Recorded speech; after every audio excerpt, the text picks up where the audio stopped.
Looking good.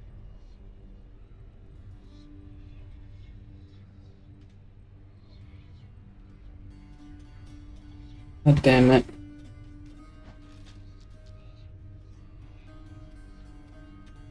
Liminal spaces. If somehow you've been ignorant to the cultural zeitgeist of the past half-decade or so, let me explain. Liminal spaces are the places in between. The most literal example of a liminal space is a hallway, a space between two spaces whose entire purpose is just to be a threshold to be crossed. But in the public consciousness, they've become more metaphorical. This is a good example. The in-between represented in this photo is human habitation. This space is between being occupied, leaving it in an empty state. And for a lot of people, images like this can evoke feelings of unease, of displacement, of sonder, maybe even nostalgia. Me myself, some images can almost call up feelings of mourning. To see a place so warm in such a cold context, I just don't like it. But liminal spaces have evolved even further than that. For some, it's enough that a place just makes a person uneasy for it to be liminal. It just needs to feel wrong, not necessarily creepy. And all of these are more or less the rough definitions of today's topic. Liminal spaces in Pokemon games. Some may meet multiple definitions, or just one. I thought we'd start off with places that fit the most literal definition of a liminal space.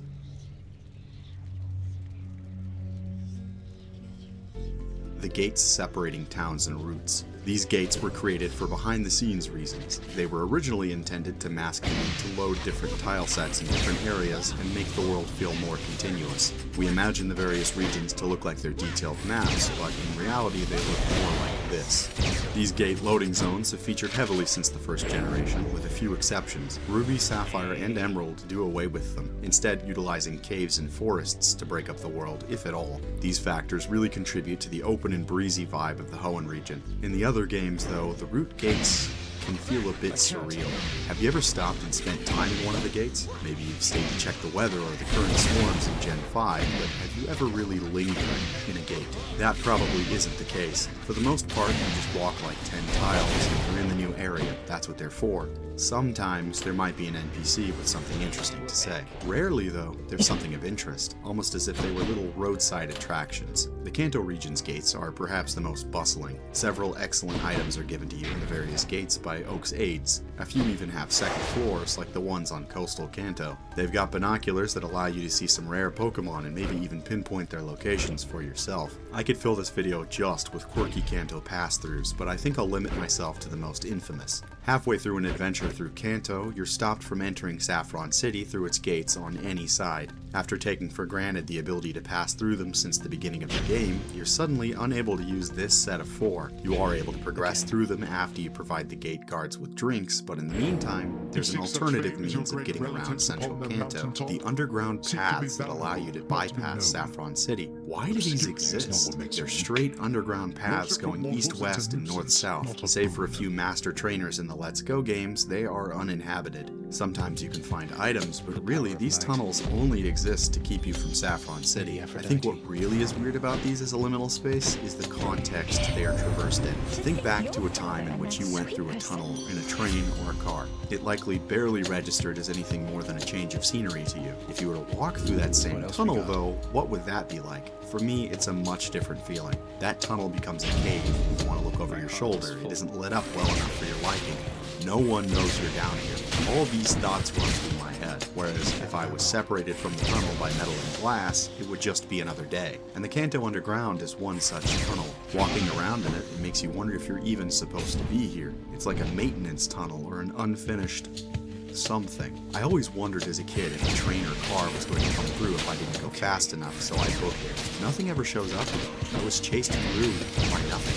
The gates in Pokemon are literal liminal spaces. They don't need the draw of feelings of unease. Wait around a bit though, and that feeling arrives. They're glorified sidewalks, and the only thing that makes them interesting enough to talk about is that they have 4 walls and a roof, whereas a road doesn't. The final thing I'll point out about them is that they highlight better than any place one curious aspect about the world of the Pokemon games. For the most part, interiors in Pokemon games are larger than they might seem from the outside. It's a common video game trope, not exclusive to Pokemon, but it is part of its identity. Buildings are just inside these black voids. It's one of those things you cannot unsee once you notice it. Nowhere is this more prominent than in the gates. There's an infinite world just beyond the walls that are containing you at any given moment, and there's nothing in that world. The original back rooms Liminal Space Post mentions that you can go there with no clue out of reality. That's not a realistic fear to have at all, but I do find that idea unsettling as a stretch of the imagination. Fiction is filled with stories of people traveling to other dimensions and realities and having grand adventures. Rarely do you see one where a person just slips into nothingness and is never seen again. That's scary, and I think I know exactly where that fear started for myself. In Gen 4, you can go to the void beyond the gates. You see, the map is made up of chunks, like you may be familiar with in the case of Minecraft. Due to how the load lines work in Diamond and Pearl, if you move fast enough where 4 chunks meet, you just break reality. It sounds like a creepypasta, but it's real. And it's real easy, too, to the point where it's possible some random kid has done this on accident while messing around in Jubilife. Imagine that. Some 7-year-old going in circles on a bike, and then your game stops working correctly. The east becomes the west, and pausing puts you inside a building. From there, if you move correctly, you're in the void. It's endless, and stepping in the wrong direction can get you stuck or freeze your game. Go the right way and follow instructions, and it's actually possible to access old event Pokemon like Darkrai and Shaman. If you go far enough out, for about an hour, the game begins to load visual data again, but everything remains intangible. Sometimes it's easy to forget that video games are their own little worlds with their own rules and boundaries. They have their own operational definitions and conditions that merely simulate concepts from the real world. When a glitch like this comes along, you remember that what would be an impassable wall in our world is just a rectangle that pushes Mario outward perpendicularly in a video game. It really takes you out of the game, and you hardly even realize you were so immersed in the first place. That is part of the magic of the Pokemon games.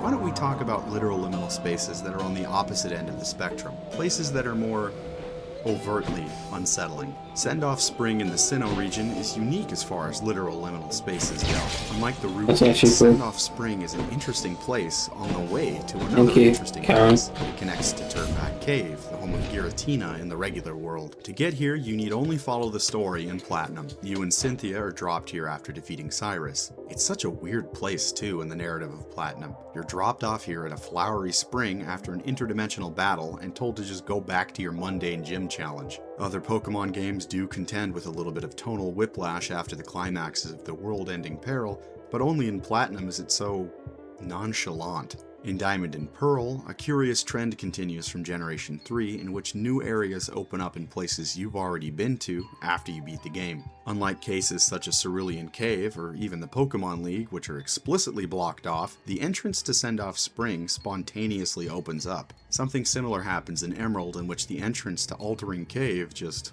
opens. Sendoff Spring is the lesser-known fourth lake of Sinnoh, where the boundaries between the regular world and the distortion world is weakest. The pool of Pokemon that can be found here reflect that, with all manner of ghost types both inside and outside Turnback Cave. It almost gives one the impression that this is a place between life and death itself. Chimecho can be found here as well, which is interesting. Chimecho appears to be based on glass wind chimes called Furin that are intended to ward against evil. It should be noted that Chimecho itself has no such lore, but is frequently placed in areas with large concentrations of ghost types and bad energy. But back on the bright side, Sendoff Spring is such a vibe. It's a flowery, foggy crater. It's lonely in a good way. It's the kind of place you would find a legendary or other rare Pokemon, so it's odd that you need to traverse further to do that. So why don't we press on? On the outset, Turnback Cave appears to be your standard run-of-the-mill Lost Woods type area. The layout is not straightforward, and you think you need to do some trial and error to make meaningful progress. This is not the case. Unlike the Lost Cave of the Sevi Islands and the Lost Woods of Zelda fame, there is no correct way to go further into Turnback Cave. To reach the end, you need to pass by 3 central pillars.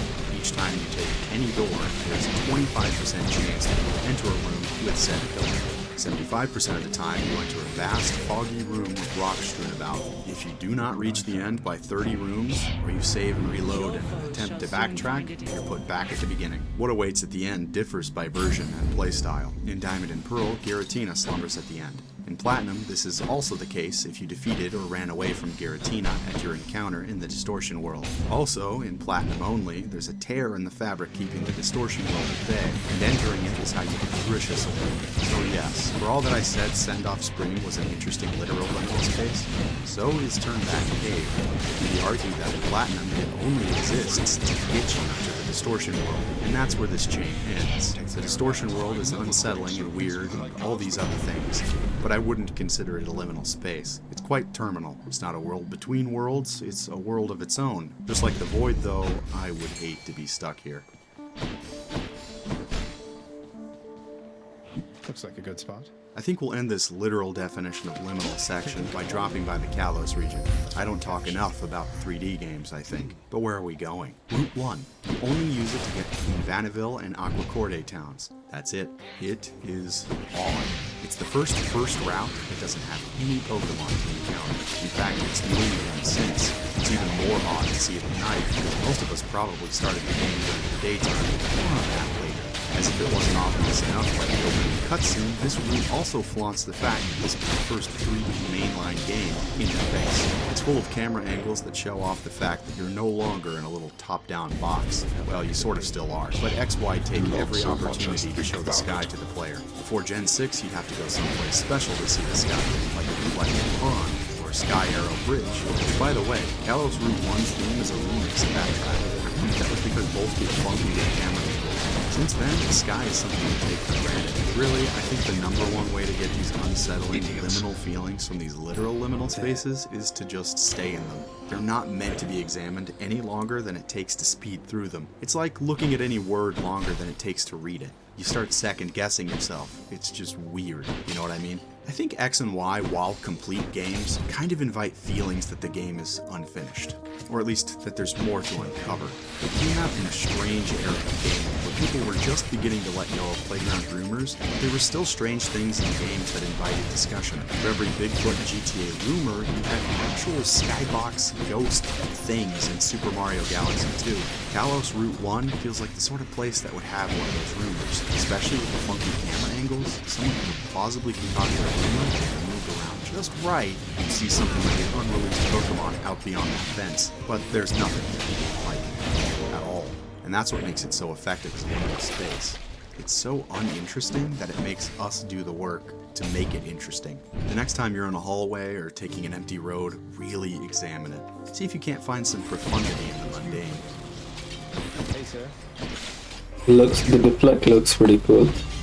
The next That's the class of laser. liminal spaces we'll talk about are the ones in between states of habitation. I made a video about abandoned areas in the Pokemon games, and so I won't be talking about any of the ones featured in that video. Not only did I already cover them, most of them don't exactly fit this second definition. They're abandoned, forgotten, and likely never going to be inhabited by people. I'm interested in this section in the ones that are uninhabited when they ought to otherwise be. The perfect example of this is Black City, as featured in Pokemon Black. You see, Black City and White Forest have a special population mechanic determined by the time it takes to reach them from starting your save file. You must reach them within 4 days and come back every day to maintain the goodies within. If you take several weeks and or don't regularly visit, the population shrinks, and then it looks like this. It feels like a glitch, like all the people haven't loaded, but they're not meant to be here unless you play your game in a specific way.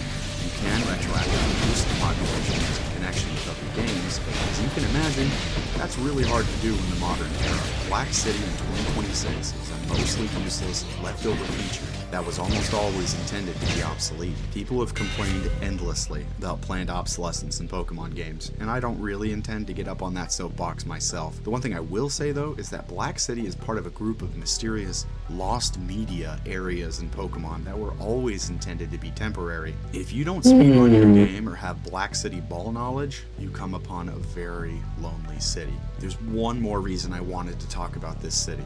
The empty version of Black City reminds me of Gary's mod, which is like the liminal space game. A big flat space surrounded by skyscrapers in every That direction. seems more It's fun. just the GM Big City.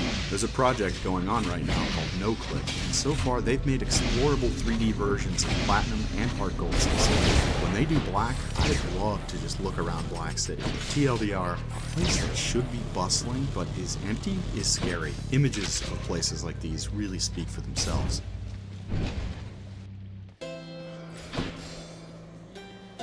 Next, I want to talk about a topic that's kind of out there. I mostly talk about the video game series on this channel, but sometimes I diverge from that path, and this is one of those times. The next stop on our devoid of people liminal spaces journey is actually in the trading card game. You see, sometimes the trading card game makes up settings and locations that serve as the theme of a set or an era. For example, during the Break era of XY, there was a mini narrative playing out in the card art regarding a twin set of worlds, a more natural one and a more technological one. Pokemon Break are said to originate from these alternate worlds. There's a whole lot of stuff to be said about these TCG exclusive locations, but I'll only keep it to just one today. Holon and its surrounding area is the setting for the latter third of the Generation 3 TCG sets. It's a research facility in an untamed region of the world that serves as the origin point for Delta species Pokemon. If you don't know, these are Pokemon that through exposure to special electromagnetic waves have gained the properties of different types. For example, Delta Aerodactyl is a fire type rather than a rock, or fighting because this is the TCG. You may notice though that these Pokemon still retain the weaknesses they would have if they were regular Pokemon. That's what sets these Pokemon apart from terastallized Pokemon, which you may have been thinking of while I was explaining this phenomenon. Actually, when Scarlet and Violet were doing their pre-release reveals, there were a lot of people claiming that the terastallization gimmick was just ripping off Delta species, but it is distinct, what I digest. Holon and its surrounding areas have multiple 3D renders that are just so 2005. And I invite you to look at a few. This one is the most striking. This is the Holon Research Tower, which is the origin of the electromagnetic pulse. The arcing lightning of the tower appears to be the only source of lightning. The sky is foggy, cloudy, and gray, which is not too uncommon in other Holon systems. I don't think it's nighttime, but I'm not sure. It's very dreamy. Despite all the advanced technology and research we're told about, there's nobody around. That's probably because they use 3D renders and the people would look uncanny, like on this Holon Transceiver card. Except, sometimes they did put people on them. On some cards, these renders are featured in the background, and on at least one, they're illustrated. Actually, if you look at some of the renders in Stadium cards, you see them in the background of a lot of other cards. Here are a few more of note. I just love these sets and the card arts. They portray such a wild, untamed, lonely, liminal story. It's a consistent and interconnected world. It would never happen, but I would love to take a trip to Holon in a game. For now, I'm just stuck at looking at old artwork and feeling not quite nostalgia. Getting warmer. And now for the one that just feels weird. Pokemon Moon and Pokemon Ultra Moon. The in-game timing is flip-flopped, so playing them during the daytime makes it nighttime. Most people have their waking hours during the daytime, and most of their time playing Pokemon is probably during those hours as well. Nighttime play for most of us was something we do rarely or secretly as children. Of course, there are exceptions. I don't think it's a stretch to say daytime is the default. So let me set the stage. It's 2016, and you start Pokemon Moon, and it's nighttime. You're breaking convention from the moment you do the game, and the longer you play, the more it gets weird. Everyone, including children, are up all night, and then you realize that everyone in practically every Pokemon game is awake 24/7. You just didn't notice because you sleep. Having a journey in the glow of the moon is typically not how journeys go. It's just safer in the light of day. Nighttime is scary from an evolutionary perspective. Our vision as humans is drastically reduced at nighttime, and the world can be very dark. We take for granted the ability to go out and experience nightlife in today's age. Before the age of outdoor lighting such as gas lamps and light bulbs, going out at night could be a death sentence. Even today, most people stay indoors or at home at night. If the place you live has no nightlife and conditions allow, I encourage you to go out and make note of how empty the industrial world seems at night. What do you experience that you wouldn't be able to if the sun was out? A while back, I had to take someone to the train station around midnight. I remember being filled with a lonely feeling. There was no one around, like any parked cars. It felt like at any moment the world could just fall away, and I'd just be left in the stars, much like hyperspace Unios. It was weird. It probably would have been weirder in a different way with more people. I would have been wondering what everyone was doing in the city streets that aren't really empty. It's like an inverse of Black City. Part of that feeling, I think, is due to how there aren't a whole lot of things to do outside of your house at all hours of the night anymore within a city or town, at least in the United States. Even bars where I live tend to close while the night is young. Hardly anything is 24-hour like it is in the Pokemon games. I remember a time when Walmart was 24-hour, and from a young age my father would take me at midnight to get whatever new releases were coming out, regardless of the fact that it was too late at night for me to actually enjoy them. Walmart in the middle of the night went the way of the Doduo around the time of 2020. Sometimes the world itself feels liminal. You just pass through it to get to work, or school, or the store. This feeling is more apparent at night when there are less possible things to do. These experiences and more contribute to how wrong the world of Pokemon really feels. I'm not used to a 24-hour nightlife anymore. I live in a place where I go home and go to bed at night. Pokemon World is not that kind of place. Pokemon Moon is just in your face about it. I've been the Sludge King, and those are just a few of the liminal spaces in Pokemon games. This video was mainly intended to test the waters for this kind of over-analytical, personal feeling type of exploration video. There are way more liminal spaces that I could have mentioned, like Seabreak Path, so please know the runtime is not going to lack of ideas. If you want a volume 2, please let me know, and leave your favorite liminal spaces for me to cover in the comments. If this video spoke to you at all, please leave a like, subscribe, or a comment. I'm always open to exploring something silly. If you'll excuse me though, I need to go ride my bike in a very specific way.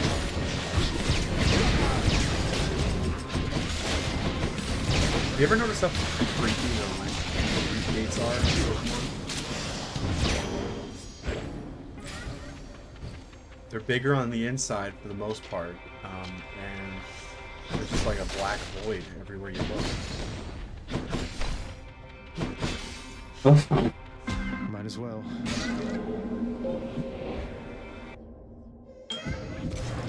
G'day, the Adelaide Grand Prix was one of the greatest F1 races. But what happened to it? How did Melbourne steal it? For most modern F1 fans, when you think of the Australian Grand Prix, your mind probably goes straight to Melbourne. But for those who've been watching the sport since the 80s, you'll remember the legendary Adelaide Grand Prix. For 11 years, some of the most iconic names in the sport's history tore through the streets of South Australia's capital. Drivers like Michael Schumacher, Ayrton Senna, Nigel Mansell, Damon Hill, Alain Prost, Mika Hakkinen, and many more. As an Adelaide local, I attended the race a number of times. I can tell you it brought the city to life. The whole of Adelaide celebrated the race in a way I haven't really seen at an F1 event since. So let me show you around the track, share some of my memories from those days, and explain what made the Adelaide Grand Prix so special. This chicane is one of the most memorable things of the track. It's very high, as you can see, and it launched cars, known as the Spinning. TV loved this track.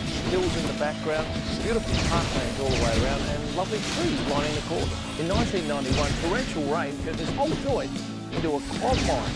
The race ran, but only for 14 laps. Now, I grew up in Adelaide. I spent 21 years of my life there. I can tell you, as much as it is a city, back then it was probably 1 million people, it was really a big town. But when Formula One came to this joint, it went berserk, and all the action post-race every day was down in Rundle Street. It was such a buzz. And while Melbourne's great, don't get me wrong, I like Melbourne. Melbourne is not what the Adelaide Grand Prix was. Of course, a lot of people say that Melbourne is the home of the Adelaide Grand Prix, but I would certainly love to see the race back here one day. But it'll never happen. Melbourne's spending so much money on their infrastructure over there with the new pit building, but one can dream. But when you think world's biggest F1 races, you'd be thinking Silverstone, Coda, Melbourne maybe. But no, the biggest crowd, 520,000, was here in sleepy little Adelaide, 1995. 4 days of magnificent motorsport and a huge crowd on hand. This was one of the prime spots to watch the race from. The balcony of the Stag Hotel, it was legendary. If you managed to get a ticket here, you were doing well. And this is actually outside the track. And if you find yourself in Adelaide these days, pop down to the east end of the city, around this area here, you won't be disappointed. This is down the Rundle Street end, and the track was maybe 500-metre walk. So every night after track events, this place would go off like you wouldn't believe. And even now, it's still pumping. For 30 years on, there's very little evidence that there was indeed a Grand Prix or 11 of them here in Adelaide. But going back to the 70s, Adelaide was looking for ways to do more sport because Sydney and Melbourne dominated.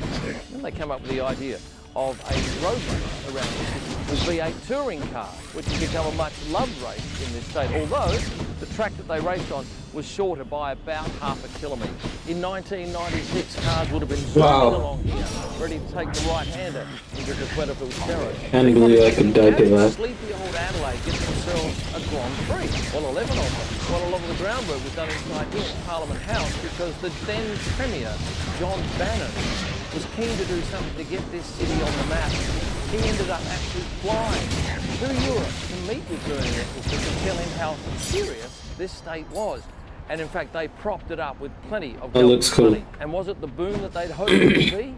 You bet. It certainly put South Australia on the map. So how did Melbourne end up hosting the Grand Prix? Well, despite Adelaide having built one of the most loved races on the calendar, over in Victoria, Jeff Kennett's government was desperate to put Melbourne back on the world stage after losing the bid to host the '96 Olympics. And that's where businessman Ron Walker came in. Behind closed doors, Kennett and Walker began meeting with Bernie in the UK. They'd even travel under aliases so the South Australian crew didn't get wind of their trips. And while Adelaide believed it still had a chance to renew its contract, Melbourne had effectively already done the deal, keeping the signing of a new contract from anyone for months. The announcement came in late 1993, and South Australians were furious. At that time, Adelaide still had 2 races to go. But after the '95 Grand Prix, Formula One packed up and moved to Albert Park. Just like back then when the race isn't on, the track is made up almost entirely of public roads. So join me for a hot lap around the circuit, albeit a much slower one than in the 90s, to see how it looks now. Crossing the start-finish line, Adelaide Grand Prix circuit. It's a run of a few hundred metres at the most to a vital corner. Let's see, for a race start. This is the centre chicane at the moment, the whole little follow on the side of the track. And that's because there's an event coming up. I'm mounting the curve on this side, and look, I'll cheat a little bit here and mount the curve there. And then it's a left-hander to get out here. Then it's a run of some 500-600 metres, I'm guessing. It's a right-hander into the terrace. Short run of a couple of 100 metres to a left-hander. And another right-hander still on each terrace. Left-hander followed by a right-hander. And then it's a right-hander still on each terrace crossing Grenfell Street.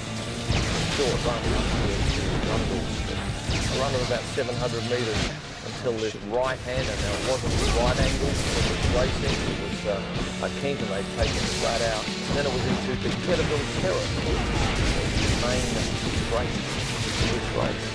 On the left is Prince Alfred College, one of the private schools. This was a short F1 track in general terms, in the order of 3.5 kilometres, but it certainly wasn't lengthy, and all of the spectators were on the inside of the track because they lived in parklands there. And while there's a roundabout here now, there wasn't when the race was on. The right-hander and almost the hairpin. A short run to Really? second last Wow, okay. corner. And there are gates across this road now. Oh, I better be I didn't careful think- for the little cyclists here. They weren't on the track when the race was on. Actually, that's not the second last corner, that's the third last corner because there is a left-handed kink up here. The paddock is on the right, and it's a short run up to the final hairpin. Actually, it's the fourth last corner. And here is the pit entry on our right. For the final corner, a hairpin that takes us back onto the start-finish straight. And my lap time there in the order of 9 minutes with a botched corner. This race was a favourite among drivers and fans alike. In fact, 210,000 people flocked to the track for its final ever race day, a figure that remains the biggest one-day crowd for a sporting event in Australian history. And there is still a strong love of motorsport in this state. In fact, I met one man who actually bought a working Formula One car. Let me show you. As it ran in 1988, it's been restored to that same parameter, and its now current valuation is about 1.5 million Australian. This car, being HU02 of the LC88 series, ran in 5 Grand Prix, including Adelaide, where it finished in the points, and even though I was 6 laps behind, if anyone really is interested, watch Luis Alio, who was driving it, have monster shunt at Mexico qualifying in 1988 and see the car disintegrate, but they actually got it back together for the race. Back in 1988, the team, while we were could not afford to pay their team manager, so what they did, they gave the team manager the car. He subsequently sold it to a very shady car dealer in Los Angeles, and in 2016 I was looking for a Formula One and through a Google search bought the car and shipped it to Australia. Just came in by normal channels, and typical car yard fashion we were told yes it's ready to go, and then found out right, engine's got to be done, gearbox got to be done, all those lovely things that you find out when you buy a second-hand race car. The Adelaide Grand Prix was regarded as one of the greatest F1 races in the world. So what happened to it? While F1's been gone from Adelaide for 30 years, there are still 14 F1 cars in Adelaide, including this 1988 Lola. Adelaide, hey, what a great city it was for a Grand Prix. If this is perfect for you. Could you please hit that subscribe button for those 50% who aren't subscribed, or at the very least, click the like button. And for a whole lot of extra content, get over here and have a look. Thanks for watching. Stay passionate. Okay. Who was that?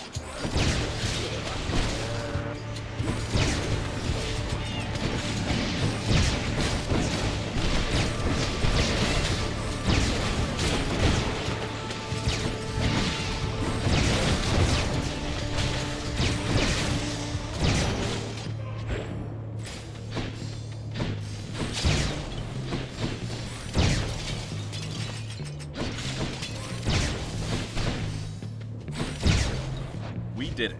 We got our hands on a lost Pokemon game, and we're leaking it in today's video. Not only are you going to see it in action, we're also going to show how you can play it for yourself.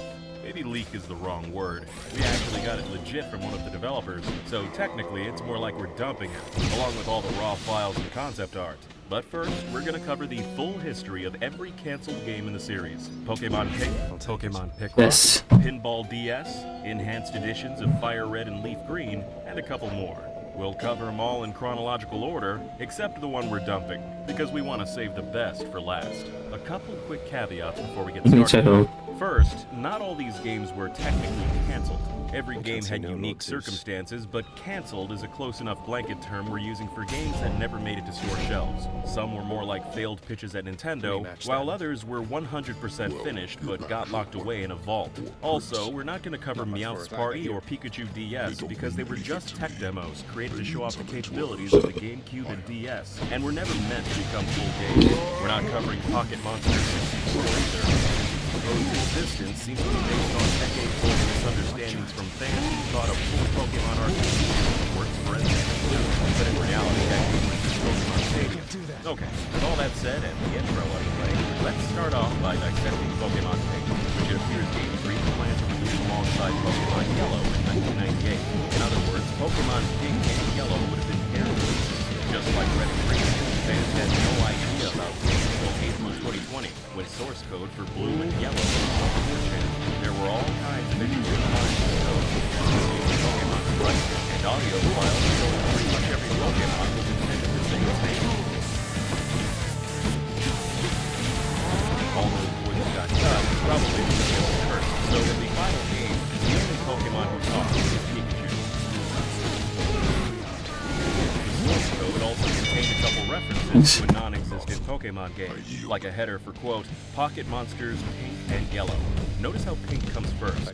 There's another line that mentions Pink and Yellow packages. For comparison, here's what the equivalent code looks like in earlier games. Basically identical, except it says Red and Green packages. To explain packages in layman's terms, Red and Green are both built from the same source code, but which package identifier gets ticked determines which game you can play on a Game Boy cartridge. Nearby When the red package is ticked, the game boots up as Pokemon Red. So all signs point to Pink and Yellow being another paired release. And in that regard, you could say Let's Go Pikachu and Eevee are their spiritual successors. We talked to the cutting room floor admin Huguette Hikari to explain technical details, and she said they experimented with changing the package from yellow to pink to see if it magically unlocked a lost Pokemon game.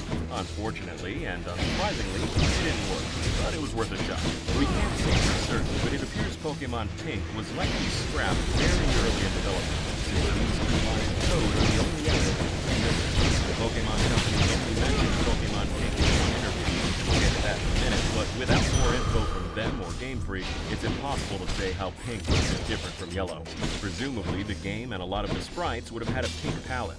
Some fans believe Jigglypuff would have appeared on the game's box art, considering its prominent role in the anime, and that Pikachu and Jigglypuff were the only two Pokemon fighters in the original Super Smash Bros. Like maybe those two were chosen for Smash because at the time they were set to star in two upcoming Pokemon games. But the most popular theory is that Clefairy would have been the star, because the Japanese version of Pink Where Camera had Pikachu and Clefairy together, which got removed from later international releases. But more importantly, because the 1996 Pocket Monster manga that predates the anime starred Clefairy and Trainer Red.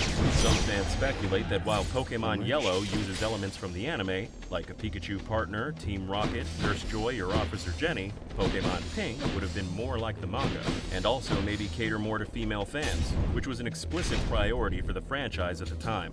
After the leak dropped on 4chan, 4chaners started making a Pokemon Pink ROM hack to bring that vision to life with a female player character, but ultimately it was never finished. The Pokemon Company never addressed the leak. We did, however, find one instance where the words Pokemon Pink crossed the lips of company president Tsunekazu Ishihara. In a Japanese interview from 2000 we had translated, Ishihara and series creator Satoshi Tajiri explained Gen 1 and 2's development. We'll make the full translation publicly available, linked below if you want to read it. Regarding Pink, though, he says, quote, "We made red and green, then after that we made blue. Later we made yellow, and it might have been nice if the next games were called pink or purple, but if we did that, all we'd be doing is perpetually making extensions of the original." In context, he's explaining why the next game was called Gold and Silver. He uses colors while also sticking with the customer that Gen 2 is more present than Gen 1. But Ishihara said that pink or purple might have just been perpetually making extensions of the original. Might also apply to like Stuff Cancel, because there were already 4 versions of Gen 1, and a 5th version would have been overkill, not just for the fans, but also for Game Freak. They needed to devote more resources to making Gen 2, which ended up releasing 2 years behind schedule, even without getting slowed down making Pink. Maybe we're reading too much into that quote, but regardless, that was indeed the situation. The most pessimistic view was voiced by Huguette Hikari, who said it's possible Pink was never anything at all, not even an idea. A lot of source code was copy-pasted to make Yellow, so maybe Game Freak's programmers just deleted the words red and green and replaced them with pink and yellow without much thought.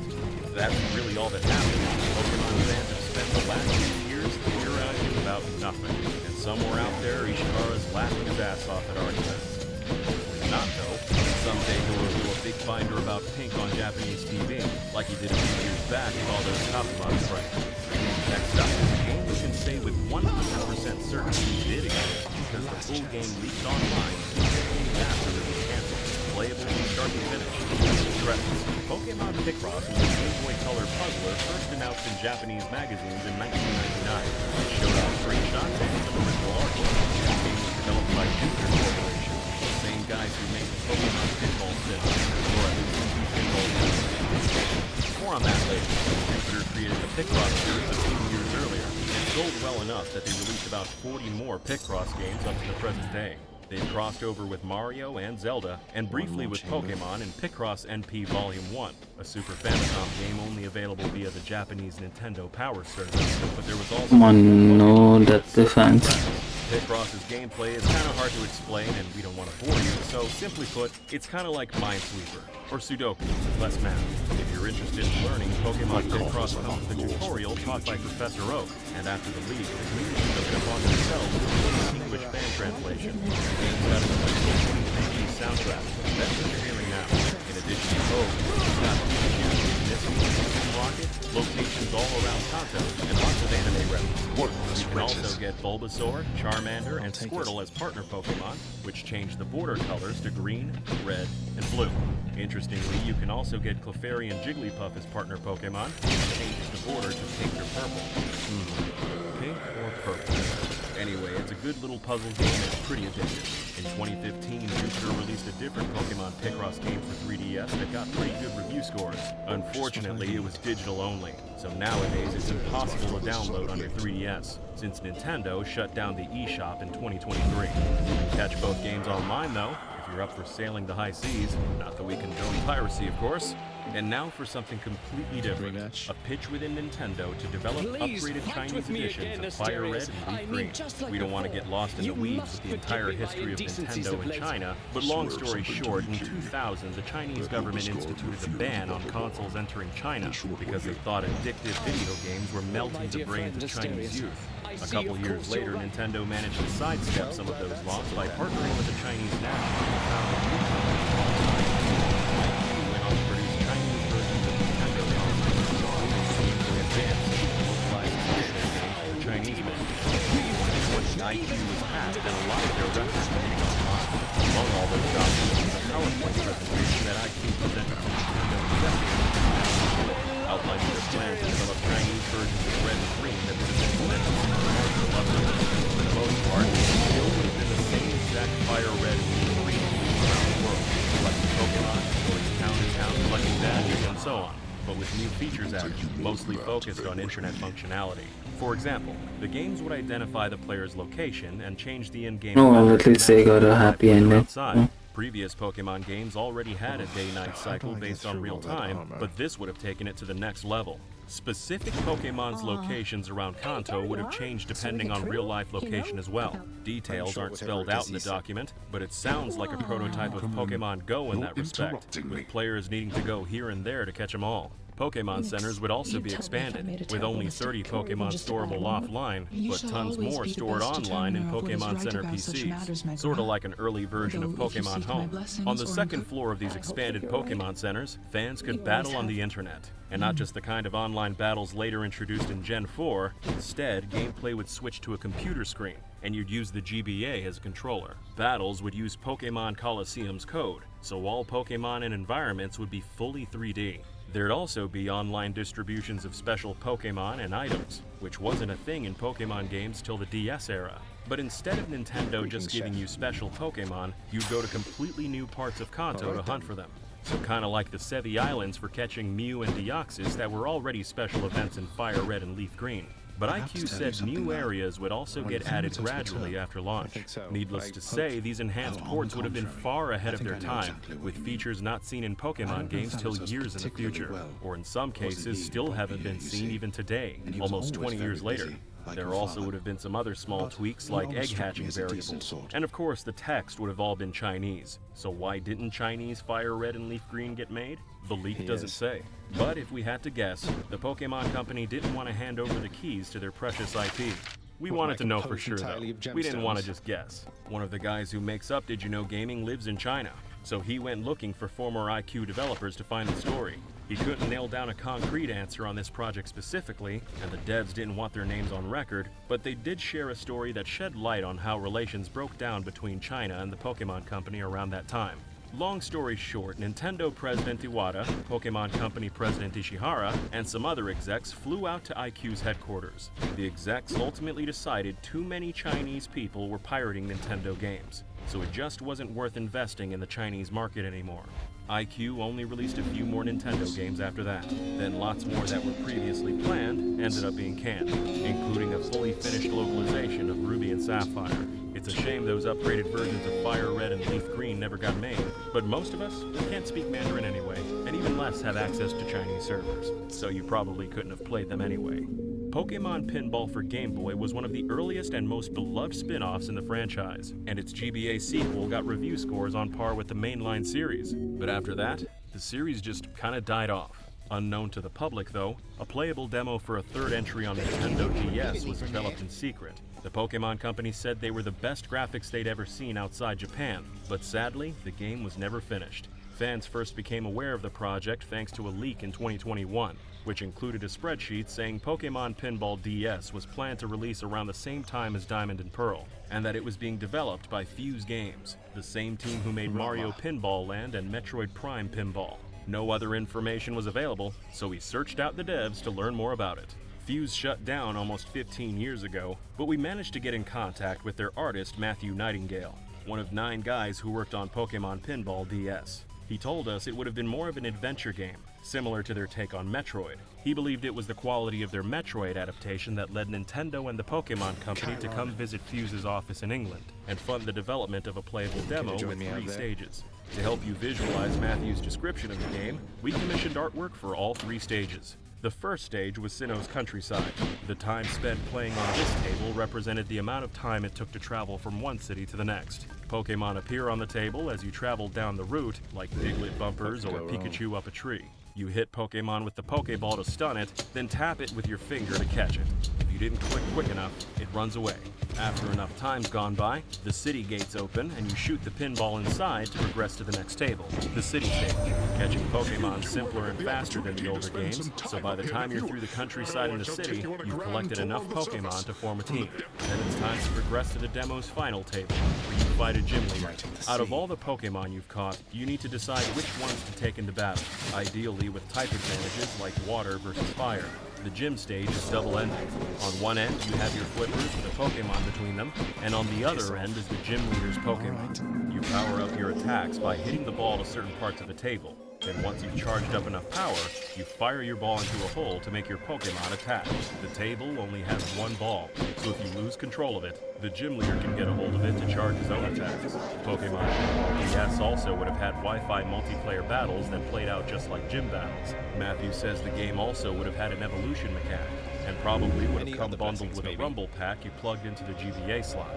Nintendo and the Pokemon Company were really impressed with the demo, but for some reason they never greenlit the project for full production, so nothing got made beyond the playable demo. Matthew wasn't invited to that high-level meeting, but he suspects it came down to contract disputes. Pokemon pinball games didn't exactly print money like the core series does, so there wouldn't have been as much to go around for all parties involved. Fuse ended up going bankrupt in 2009. Partly because Pokemon Pinball didn't go to market. No one else from Fuse, including former owners, were willing to share more details with us. As to where that demo is now, well, it's probably out there somewhere. We asked Matthew if it was lost in time after Fuse went out of business, but he said no. Nintendo paid for its development, so they must still have it in their possession. Leaks of early Pokemon prototypes are becoming more common these days, so who knows? Maybe someday it'll find its way online and we'll all get to play it. Next up is Pokemon Gray, the game fans were expecting after Black and White, but were surprised when they got Black 2 and White 2 instead. It was long dismissed as faceless fan expectations, but we did a half-hour expose on Gray last year with evidence to the contrary. You can go watch last year's longer video if you want, but we'll summarize the highlights here and add some new info. In a 2012 issue of Nintendo Dream we had translated, series director Junichi Masuda said, during Black and White's development, we were thinking about making another version, and weren't thinking about making a direct sequel or making 2 different versions. Honestly, while we were making Black and White, we weren't thinking about making a 2 at all, but we already had a general idea that Kyurem would play an important role alongside Zekrom and Reshiram. We went digging for old filings, and here's receipts showing that a couple months after releasing Platinum, they registered URLs for Pokemon Black, White, and Gray. It also registered trademarks for all 3 colors, along with a few others, like Scarlet and Crimson. The site PokemonGray.com actually existed at one point, though just as a placeholder. There's also a few traces of Gray hiding in Black and White's internal data. Those games feature 2 key items called Dragon Stones, the Dark Stone, which is Zekrom in its dormant state, and the Light Stone for Reshiram. The data also contains a 3rd key item called the God Stone, which was gray in color and presumably once meant for Kyurem, but it ended up going unused. Black and White's internal data also contains a table that reveals how many forms every Pokemon has, and how many Game Freak was planning they will have in the future. Interestingly, the table suggests Game Freak didn't know how many forms Kyurem was going to have in the next game. This lines up with another quote from Masuda, where he says they knew from the beginning Kyurem would fuse with other Pokemon in the next game, but didn't necessarily know he'd fuse with Zekrom and Reshiram specifically. At the time they were making Black and White, they were open to the idea of Kyurem fusing with other Pokemon as well. The 3DS came out a few months after Black and White, so they expected Gray was going to launch on Nintendo's new handheld and not the old basically retired DS. The comics is actually translated. Masuda says that was never going to happen. At the time, there were 150 million DSs consumed, but not even 20 million 3DSs. Game Freak could sell exponentially more copies on older hardware because of the larger install base, and they could make even more money releasing 2 games instead of 1. So they went to Pokemon Company President Ishihara to see if he agreed. Recounting that meeting, Masuda said, "Every time we finish a game's development, we're left with a feeling that there are still things left unfinished. As development on Black and White was wrapping up, we were just starting to come up with lots of fun new ways to make the 2 versions more distinct. There was no way we could implement them in time for Black and White's release, so we gave up on doing them, even though we really wanted to. So at that point, we decided to make 2 versions of the next game, but we hadn't decided if it would be yet. When we talked to Ishihara, he said, if it's going to be on DS instead of 3DS, I want some kind of new innovation package. It was then we came up with the idea of numbering for the first time in the series. So the plot set 2 years after Black and White, and a development time of 2 years, we felt like we wanted to add the number 2 into the titles as well. That meeting was pretty much the nail in the coffin for Pokemon Gray. And by our math, releasing 2 games instead of 1 made them about $100 million more in revenue. As far as how Gray might have been different from Black 2 and White 2, besides packing everything into a single title, the sequel director Takao No was in on Fox. He said his plan to make them different from a typical first version came down to 3 core pillars: new protagonists, new towns, and a new adventure taking place 2 years in the future. In other words, Gray probably would have started over in Hilda, had the same towns, and taken place the same year as the originals. So basically a Gen 5 version of Pokemon Platinum. There also wouldn't have been a continuation of N's story. Masuda says they originally wanted to leave N's whereabouts in history at the end, just flying away on his dragon to who knows where. But fans loved the character so much they felt they had no choice but to bring him back in the sequels. So for Black 2 and White 2, they had him return to save Kyurem from Getsis, help you obtain the legendary dragons, then just kinda retire to his castle. But initially, the plan was to never see him again after he flies away, and leave his destiny up to fan imagination. But actually, any super fans might be interested to hear we might not have seen the last of them just yet. When Black 2 and White 2 was released, Masuda was asked if fans might eventually see one more pair of sequels, Black 3 and White 3. He said, if in the future we feel that we want to continue, perhaps we'll have continuation. But we're really satisfied with how Black 2 and White 2 turned out, so perhaps not.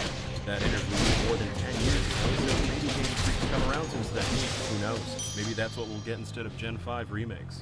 And now for Pokemon Z. We found out Game Freak's official explanation in a 2016 Spanish magazine, where the interviewer asks why Z never happened. All right, Masuda Regis, says, get to work. we never really planned to make a 3rd version.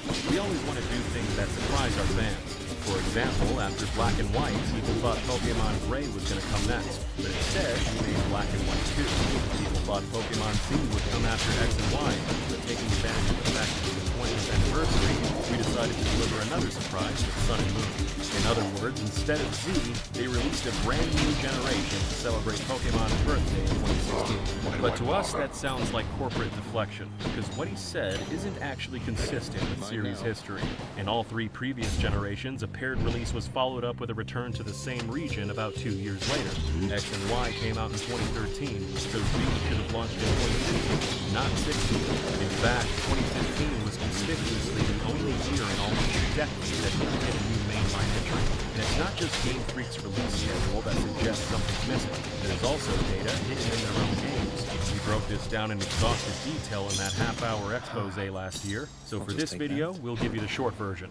In a combination of data mining X and Y's internal data and a leak of Sun and Moon's source code, it was revealed inside those games was a list of every Pokemon game, including some that wouldn't come out till years later. The purpose of those lists was to facilitate games connecting to each other, like trading and battling. Sun and Moon's code showed placeholder data for virtual console versions of Gold, Silver, and Crystal, which hadn't been announced yet, as well as 2 games called Alola Reserve, which eventually became Ultra Sun and Moon. Similarly, there were 2 entries called Kalos Reserve, positioned as if they were going to release in 2015. All 7 games in the data eventually did come out, except the 2 Kalos games. So actually, Game Freak's programmers weren't just reserving space for Pokemon Z, they were making room for 2 games. 2 games make more money than 1 after all. Surely there wouldn't have been 2 Pokemon Zs, maybe X2 and Y2. or XZ and YZ with the Z stylized to look like 2s. There's no evidence for what they would have been called though, so for the sake of simplicity, we'll just refer to them collectively as Pokemon Z for the rest of this video. The anime shines even more light on that Z-shaped hole in 2015. Historically, new seasons sync up with new game releases. The first episode of the Black and White anime aired the same week as the games. Black and White anime season 2 broadcast Black 2 and White 2. The XY anime and games also released the same week. Omega Ruby and Alpha Sapphire launched with the episode where pretty much all the new Mega Evolution major anime debuts. Finally, the XYZ anime aired its first episode in October 2015, which is when Zygarde's 10% and 50% forms made their first appearance, along with Zygarde cores and Zygarde cells. The anime is all planned out long in advance, so it appears Pokemon Z was originally scheduled to launch alongside the XYZ anime in 2015. Zygarde only played a small role in X and Y, just waiting in post-anime with the main story connected to it. Basically the same role Kyurem had in Black and White, which got more fleshed out in sequels. Fans expected a similarly expanded role for Zygarde and Z. And X version's Pokédex seemed to hint in that direction when it said, quote, "When the Kalos region's ecosystem falls into disarray, Zygarde appears and reveals its secret power." But that never happened, so 2 new Zygarde forms, cores, and cells found their way into Sun and Moon instead. There's also some unused content and X and Y's internal data that suggests Game Freak was planning more for Kalos, at least at the time those games were in development. Like AZ's Floette, which has unique stats, a signature attack called Light of Ruin, and even its own cry in X and Y's internal data, none of which ever got used. X and Y's data also has 2 moves for Zygarde, 1,000 Arrows and 1,000 Waves that didn't get used either. A similar thing happened in Gen 5 when Freeze Burn and Ice Shock were found in Black and White's internal data, but didn't get added as Kyurem's signature attacks until Black 2 and White 2. That the same thing happened twice suggests Game Freak may have originally intended 1,000 Arrows and 1,000 Waves for Pokemon Z.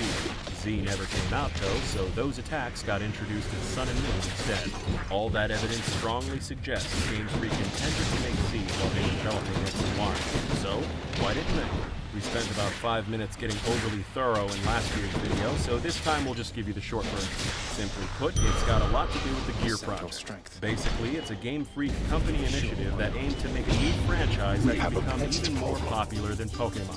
According to one of Game Freak's directors, Masayuki Onoe, there are 2 different production teams here, simply named Production Team 1 and Production Team 2. Team 1 is fully dedicated to the Gear Project, while Team 2 is for the Pokemon operation. What that means is that Game Freak as a company is prioritizing the Gear Project, which is Production Team number 1, more than Pokemon in general. We're always trying to create something that is equally exciting or more exciting than Pokemon. In other words, for a good chunk of the 2010s, they were devoting lots of resources to making non-Pokemon games, like the rhythm platformer Harmonite, quirky horse racer Pocket Card Jockey, side-scroller Tempo the Badass Elephant, and puzzle platformer Giga-Rush. The Gear Project was at its most active in the Gen 6 era, when those same devs could have been making Pokemon Z. Some of Game Freak's top talent worked on Gear Project games, like the directors of Omega Ruby and Alpha Sapphire, and Ultra Sun and Moon.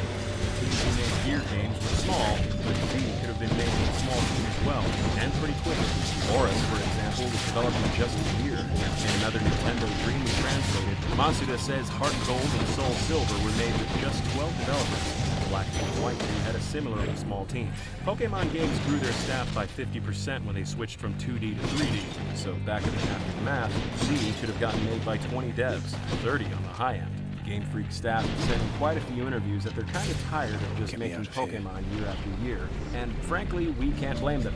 They needed to recharge their batteries, learn some new skills, and work on something different for a change. Regrettably, their hopes of producing something more exciting than Pokemon didn't pan out. Gear Project games got decent reviews, but hardly anyone bought them. Talking to Famitsu, Masuda said, "Only 1 out of 50 Pokemon fans have played it. I tried to tell our fans, please try this one out, but the message didn't sink in." By all appearances, when Game Freak was making X and Y, they figured the team would come in. But when the time came, they were too thin and stretched for the Gear Project. To be fair to Game Freak, though, prioritizing failed games over Pokemon probably wasn't the only reason we never got Z. There's likely some off-the-record factors we couldn't pick up, like personal interests or office politics. Unfortunately, they don't seem interested in sharing that story with the public. Might be wondering how much of Z actually got made. Well, based on our findings, it doesn't appear Z was ever in active development. We got help from data miners to look through Gen 7's source code, but couldn't find evidence any code got copy-pasted from Z. Possibly some ideas got recycled, some Zygarde stuff, but not much actual work. Aside from sparse data and leftovers, and inferences based on series history and the XYZ anime, it's doubtful we'll ever know what Z might become. Maybe Game Freak didn't know either. Probably over-optimistic wishful thinking on our part, but hopefully someday they'll figure it out. In an episode in the eventual Gen 6 release. Generations 5 and 6 out of the way, now let's move on to Gen 7.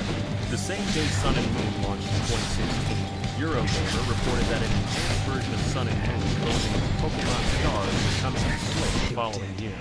The article's author, Deputy Editor Tom Phillips, claimed to have several sources for the story, and at least one was saying the Switch edition would add new Pokemon. Fans were excited to hear Alola was coming to an HD console, which presumably meant we'd get to explore Alola at higher resolution than 3DS's meager 240p. Some fans even canceled their plans to buy Sun and Moon to wait for Stars instead. Hype continued to build over the next few months, especially when the Pokemon Company announced a new campaign called Look Upon the Stars, which saw the release of an entire line of Stars-themed merch. Series director Junichi Masuda made a tweet starting with the words Pokemon Stars that some fans saw as a teaser for things to come. Anticipation peaked in mid-2017 when Amazon UK started selling pre-orders for Pokemon Stars. It appeared to be just a placeholder, as there was no box art and the release date was January 2030. But that didn't stop Stars from climbing the sales charts and reaching number 87 on Amazon's video game bestsellers list.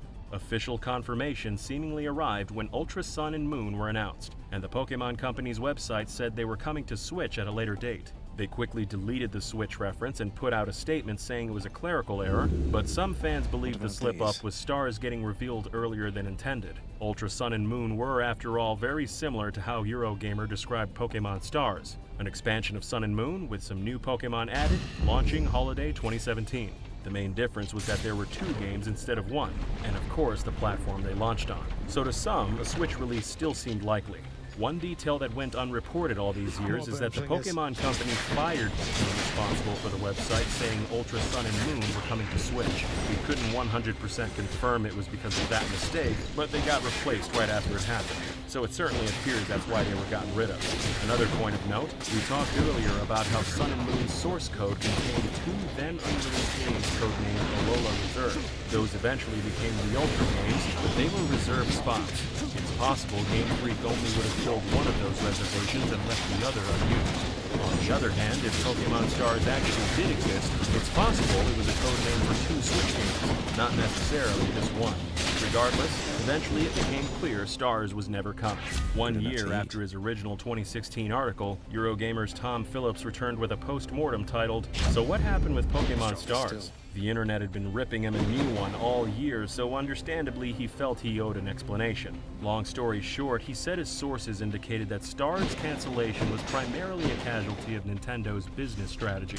After the failure of the Wii U, Nintendo originally wanted to release their 3 biggest IP for Switch year 1, Zelda, Mario, and Pokemon. But plans changed after the Switch exploded in popularity. And the problem wasn't that Nintendo couldn't sell them, it was that they were selling out of them, and couldn't even make enough to keep up with demand.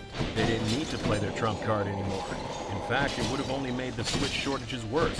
So instead, Ultra Sun and Moon and a few other big titles like Metroid Samus Returns were released throughout 2017 to keep the 3DS on life support, as a backup plan in case the Switch couldn't carry the company all on its own. Nintendo's official position at the time was that both consoles would exist side by side, and the Switch wasn't a replacement for 3DS. Eurogamer also said an HD 3DS port selling for $60 could have made the Switch look bad in its first year, which was another factor in Stars being canned.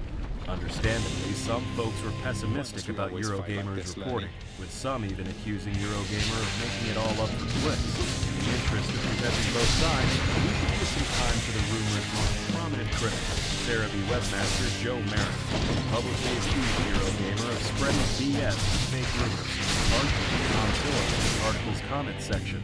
Now, with almost 5 years as hindsight, we talked to Joe and asked what he makes of the rumor. He told us he thought Sun and Moon likely to Switch purely for the sake of testing, and was never meant to become an actual product for sale. Maybe someone at Nintendo saw it running on Switch in HD, got the wrong idea, and leaked it to Eurogamer. Maybe, Joe says, Tom's source made it all up.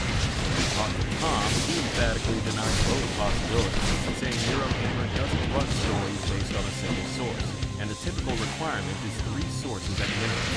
Wouldn't reveal who his sources were, of course, but did say they were in professional positions where mistaking a test port for a real game was next to impossible. To be fair to Tom, we should point out that he's got a pretty good track record. He was the first to report on the Switch's design and internal hardware specs, almost 3 months before they were officially revealed by Nintendo. He was also the first to report on the Super NES Classic, Diablo 3 on Switch, and quite a few other games long before they were officially announced. Not everything he brings about relates to adults, like the Polish organization of Mother 3, but suffice it to say, there's a lot of clout chasers in the gaming industry with insider information. But Tom isn't one of them. He told us he stands by his post-mortem article, and for the record, reiterated that the Pokemon Company did originally plan to release the Stars project on Switch in holiday 2017. In an attempt to corroborate Tom's reporting, we reached out to about 50 devs who worked on Gen 7, but they all turned us down or didn't bother responding. Pokemon keeps their people on pretty tight lockdown, unfortunately. There sure was a lot of smoke, but we can't say exclusively if there was ever fire. Whether or not Pokemon Stars ever existed remains a mystery we need to explain. For this last game, we just want to say right off the bat, it's designated lost media for years, but it's a story. As of today, it's been added to the Internet Archive. It ain't lost media anymore, and you can play it right now if you like. We'll talk about that more in a minute, but first, let's look at the game itself. Pokemon 2000 Adventure was an officially licensed game that ended up being better than Nintendo expected it to be when they signed the contract, so they shut it down. But by then, 1 million people had already played it. The history on this one is pretty unique. The second Pokemon movie, called Pokemon the Movie 2000, was distributed in America by Warner Brothers. Along with the movie, Nintendo fully licensed and gave permission for Warner Brothers to create promotional materials to sell more tickets. Nintendo were probably expecting posters, art, trailers, and maybe cheap web games, like Pikachu-themed tic-tac-toe. But they weren't expecting Warner Brothers to spend millions producing a 3D Pokemon game. But that's exactly what Warner Brothers did. They contracted a studio called Cyberworld, who previously made virtual shopping malls, a Harry Potter game, and various other 3-dimensional experiences. Think of them like Doom. 3D spaces populated with 2D sprites, but running in an internet browser. Pretty impressive back in the 90s. Warner Brothers wanted to use this cutting-edge technology to promote the new Pokemon movie. We talked to Eddie Ruminski, one of Cyberworld's developers. We launched it and we had about 1 million downloads in the span of a month, which is the most popular game to date. And that's when Nintendo freaked. And they immediately hit us with a cease and desist. They thought Warner Brothers breached the contract. They exceeded the contract's allowable scope. Nintendo didn't expect that promotion to include something that was legitimately a video. Back then, the only 3D Pokemon games that existed were Pokemon Snap and Pokemon Stadium. So Nintendo thought fans would see this first-person adventure and think it was a new direction the series was headed in. They considered it a threat and were concerned it would cause brand confusion. Eddie was sort of a junior programmer at the time, but he was the only guy at Cyberworld familiar with Pokemon. The company got a pre-release of Pokemon the Movie 2000, sat Eddie in front of it, and asked, how the hell do we turn this into a video game? After they bounced some ideas back and forth with Warner Brothers, here's what they came up with. What you're watching now is one of our playthroughs of Pokemon 2000 Adventure. The music you're hearing is the game's soundtrack. The game begins with Professor Oak telling you there's a disturbance in the Force, and you've got to investigate. Then you pick one of 3 Pokemon teams, and a difficulty, beginner, intermediate, or advanced. Now your adventure begins, exploring 3 islands in any order you want. Your path forward is sometimes blocked by environmental obstacles that require Pokemon's special abilities to get past, like these volcanic lava plumes, for example. On our playthrough, we used Poliwhirl's water gun to extinguish the flames. Then you got experience points and evolved into Poliwrath. Eventually, we found Moltres. It asked us a trivia question about Lavender Town, and after we got it right, Moltres gave us a red ancient sphere. Then, on the next island, we used Lapras to freeze a lake and walk across it, melted an ice barrier with Vulpix, and answered Articuno's trivia question in another sphere. On the final island, we cleared out some electric barriers and evolved a couple more Pokemon. We got the final sphere from Zapdos. Then Professor Oak thanked us for saving the world and awarded us a certificate for beating the game. You can also get a final score and gold, silver, or bronze ranking, depending on how well you do. The game's only about 10 minutes, but there's some replayability thanks to having 3 Pokemon teams and 3 difficulty settings to choose from. By the time Nintendo struck down the game, the devs had already got paid, they got to see the movie before it hit theaters, and they got to say they'd worked on a massively successful Pokemon game. It was the greatest compliment John Tate. via cease and desist, saying, sorry, what you made was too much like a good video game. At the end of the day, when it was told, it was more like, we've already been paid. Like, that was a $2 million deal for them to make that game. Once it was told, it was like, we did the work, it was great, it was really popular.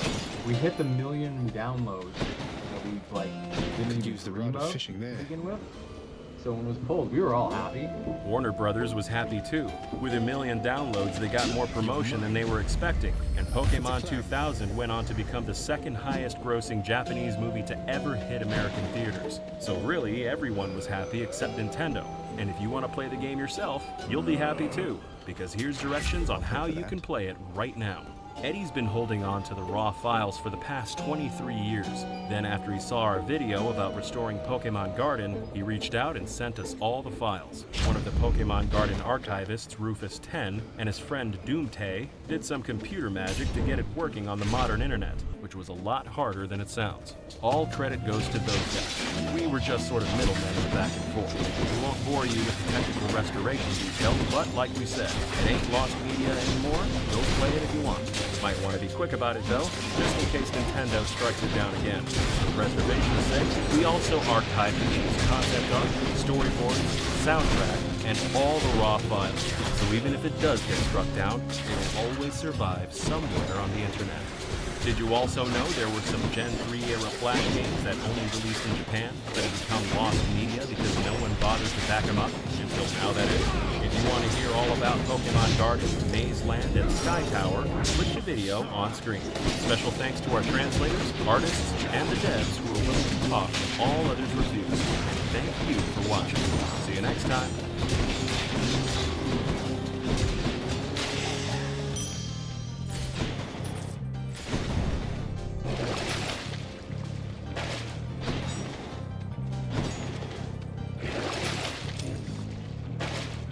So a major interview just dropped with Champions developer Masaki Hoshino, and in here he details a lot of the big plans they have for Champions and so what we can expect in the future of the game. So they reiterated their goal is to preserve turn-based battling forever through the release of Champions, which we kind of already knew, but you know, it's cool to reaffirm that. But he also said he does not know, or at least can't share, what battling mechanic will be used in Winds and Waves. There's some people who are like, oh, is Champions going to lead to the Legend CA style battling coming into other mainline games like Waves, Winds, and so forth, but it seems for now they are keeping their lips sealed.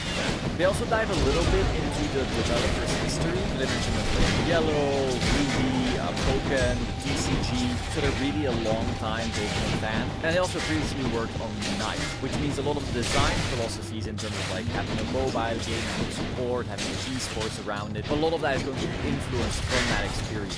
Throughout the interview, it is very, very clear that their primary goal right now is the ease of use and the ease to play for coming new mobile users. As you know, Champions is going to be releasing on mobile in the near future, and it looks like they're expecting this to be the second wave of lots of new players, people who don't necessarily have a Switch, people who haven't really played Pokemon maybe for many years. I have lots of friends who were playing in the Nintendo DS era and the Game Boy Advance era who would like to retry Pokemon, but they don't necessarily want to shell out like $400 on a Switch just to give it a try again. So I can definitely see the mobile game reigniting the passion for some people like that. So throughout the interview, it's just like it needs to be easy, it needs to be easy. For someone going back for the first time, it needs to be easy. It's really the common thread. In line with that is of course like the no evolved mons being in yet, the baby Pokemon, Dusclops, Violet, Porygon, stuff like that. This was also mentioned in a previous interview though. More interestingly maybe, they mentioned that new Pokemon and health items are going to come in like a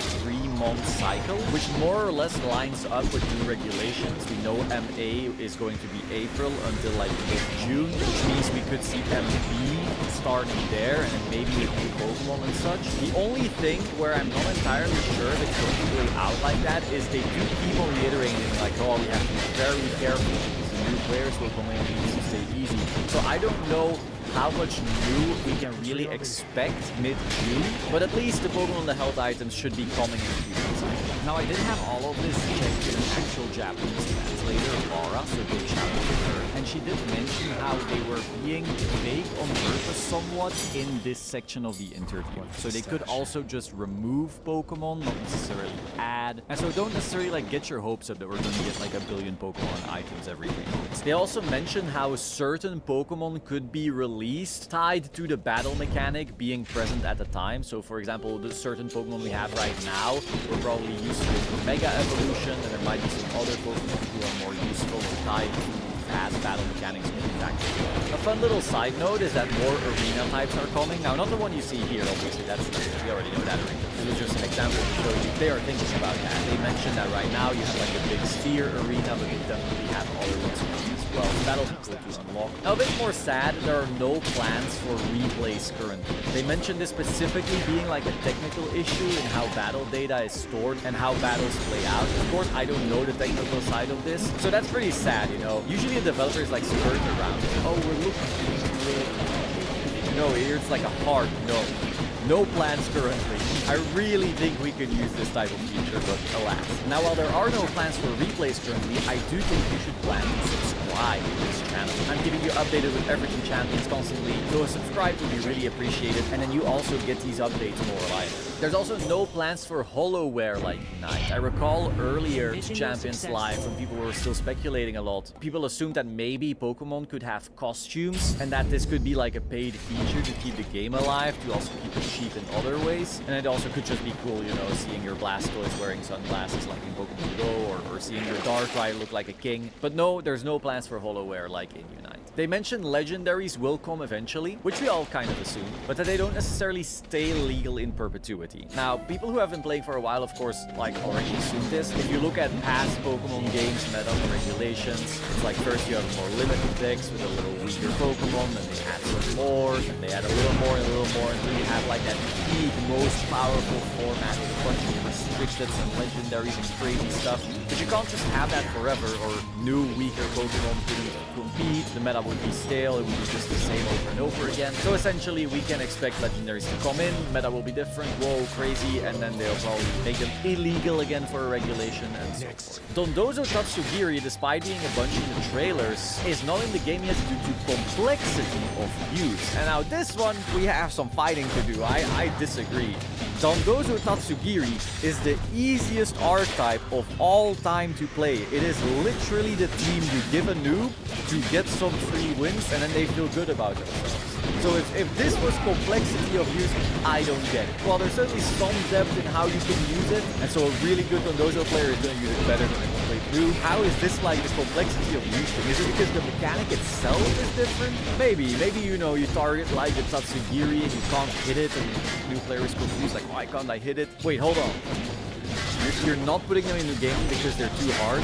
Okay, no, wait, actually, you're a genius. This is true. Actually, better yet, they are so hard to use, I think you should never put them in the game. They're just too complex. All the mobile users will quit because it is too hard, so just keep them out of Champions forever.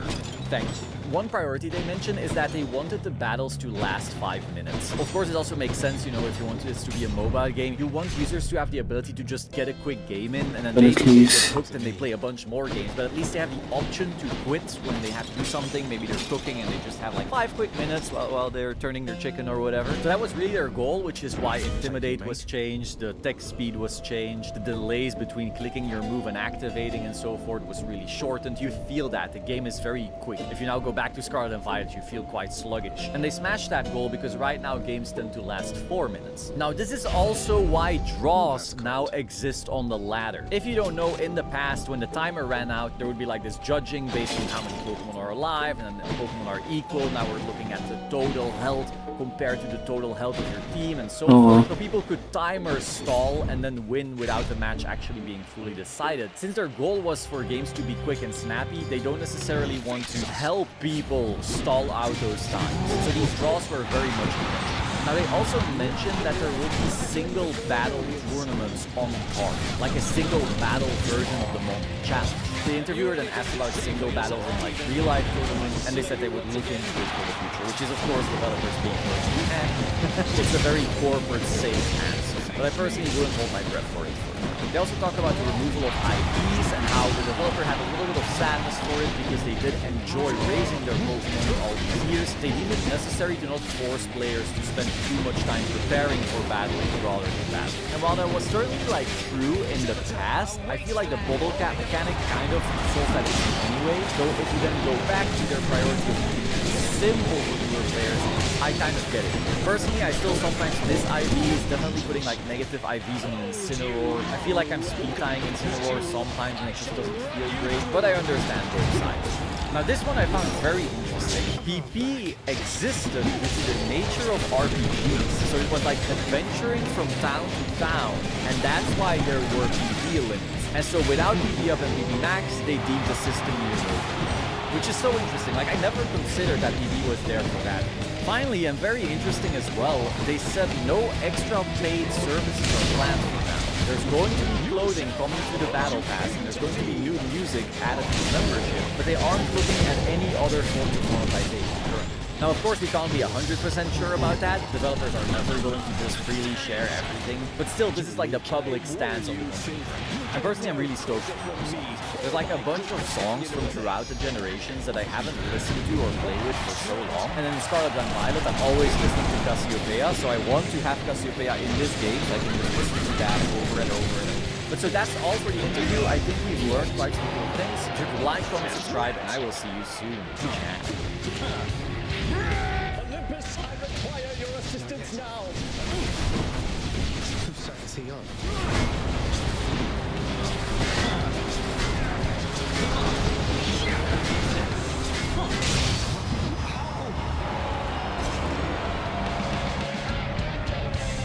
Not up to me. He's shut it for a bit. Hope you enjoyed the show, my good Shade. Should be another such performance soon.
Seems to me that you have company.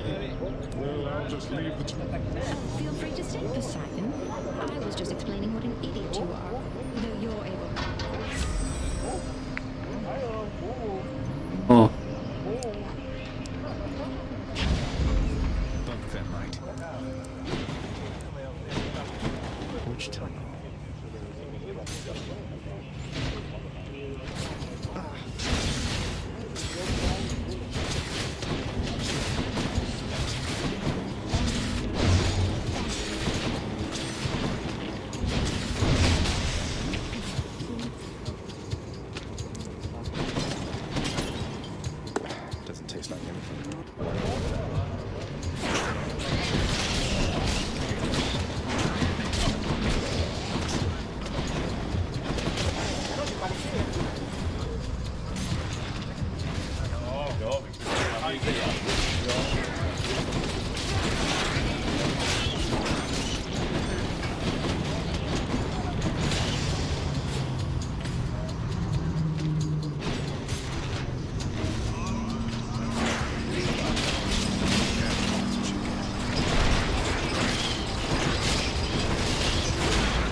channel service.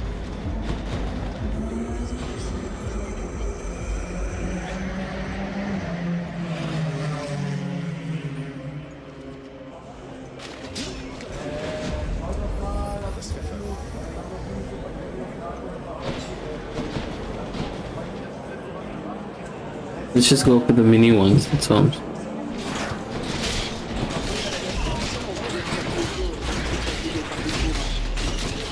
C'est très parti par la suite en décalcule au point du virage du campus alors qu'il essayait de bâtir la troisième position. Le top reparti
Alex Rayman and the team S1 with the team representative, the team manager Raymond Cooley.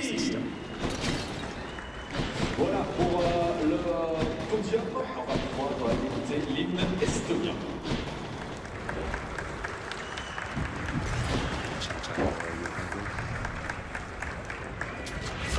Voilà pour ce podium du...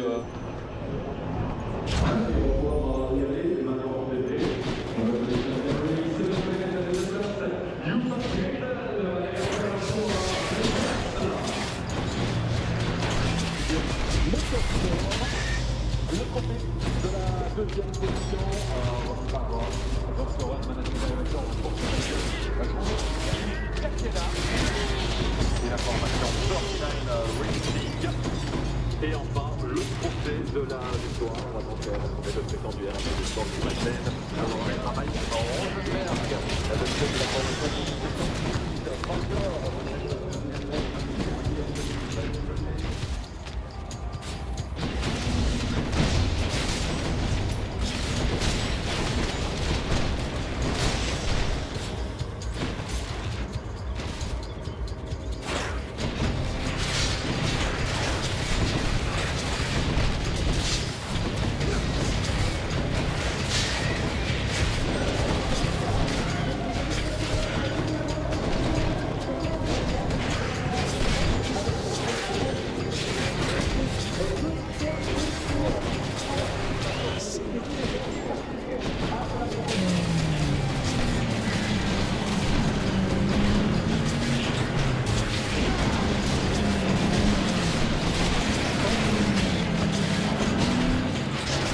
Exactement, 2023, mon premier Le Mans au centenaire. Et là, c'est la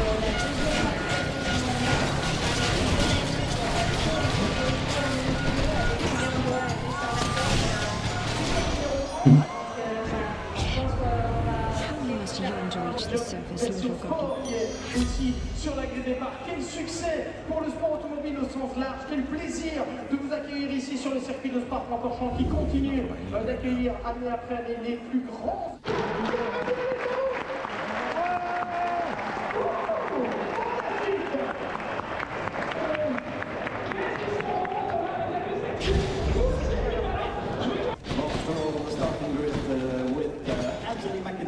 Leading the World Championship in the BMW 69 from Team WRC. Nous le jurons tous, tu vivras toujours grande et belle, et ton invincible unité aura pour devise immortelle le roi, la loi, la liberté. Aura pour devise immortelle le roi, la loi, la liberté.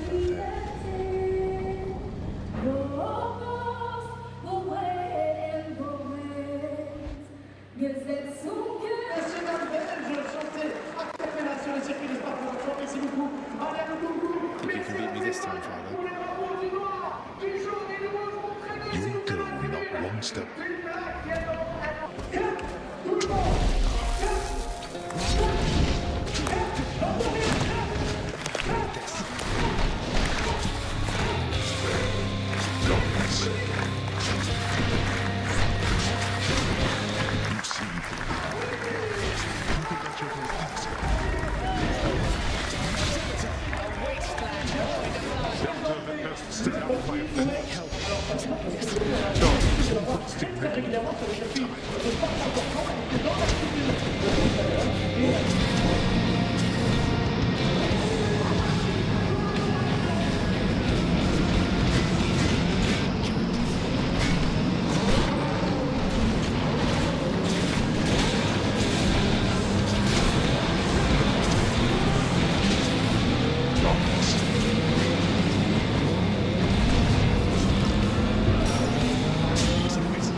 I took my time with it, but oh well.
enough to it, but I tried. My reason for helping you is simpler than that. Nix, I love you too. Thank you for it. Yeah. Cerberus featured house servant. Is that nice up on the alley? Didn't you prove these, my good chef? Fair market value.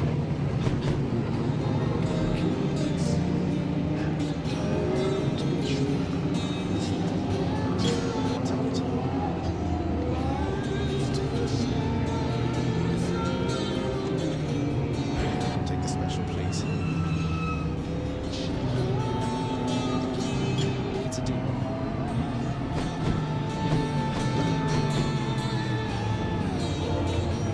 I got you more ambrosia juice, and I hope this is okay. I figure maybe you could use this for the lounge.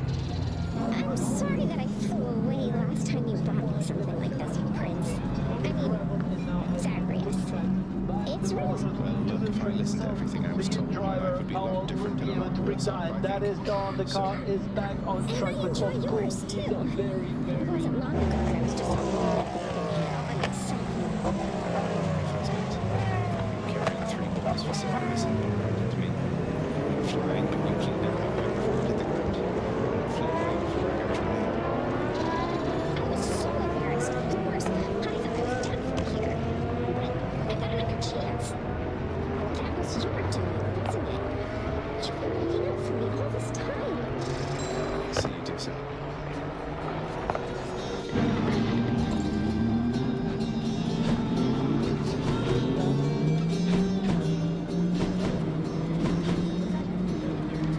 Guess I made it to Olympus after all.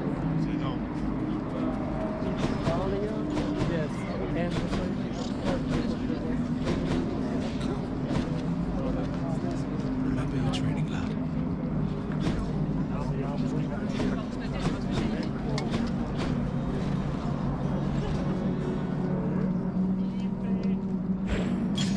Here you go, Director.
Yeah.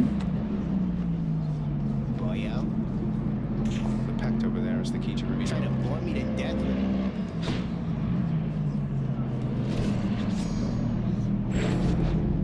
Let me see into your past.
like you've rather got yourself into a bind there, haven't you?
If you indulge me for a moment here.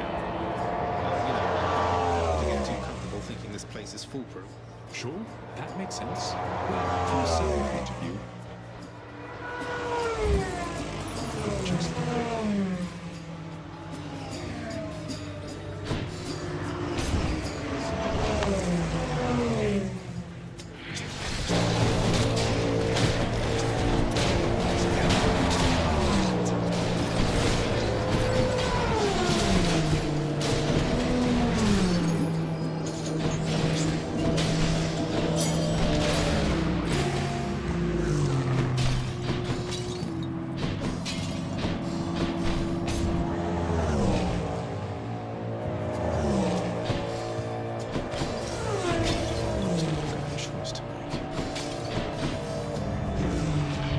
Somebody's going to be upset.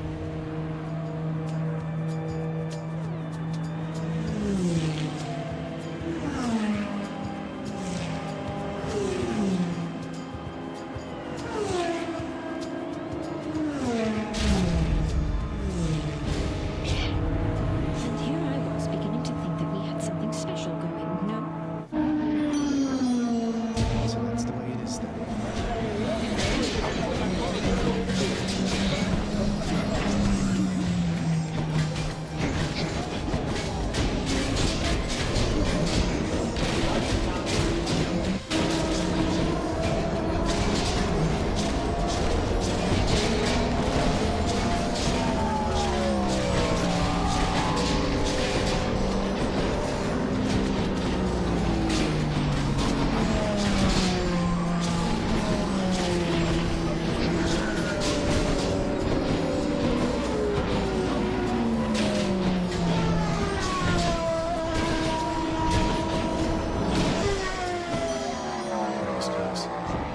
That was close. Love and jealousy go hand in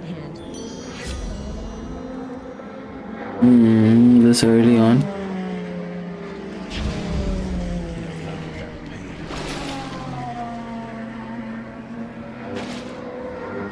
There you go.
might die here actually.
Oh, it's hard. Not even you. Elect your fate.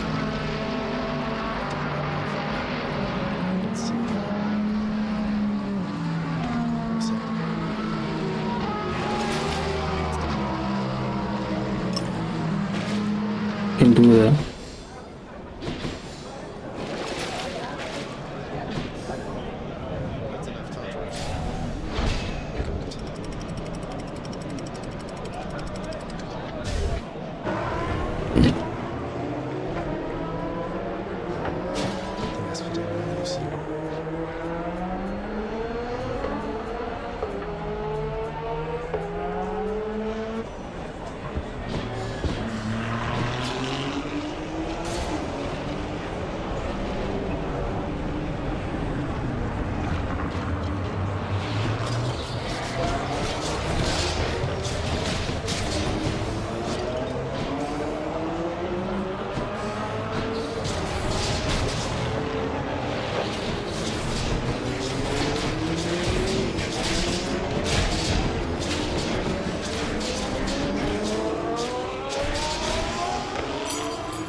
Wretches, take him now.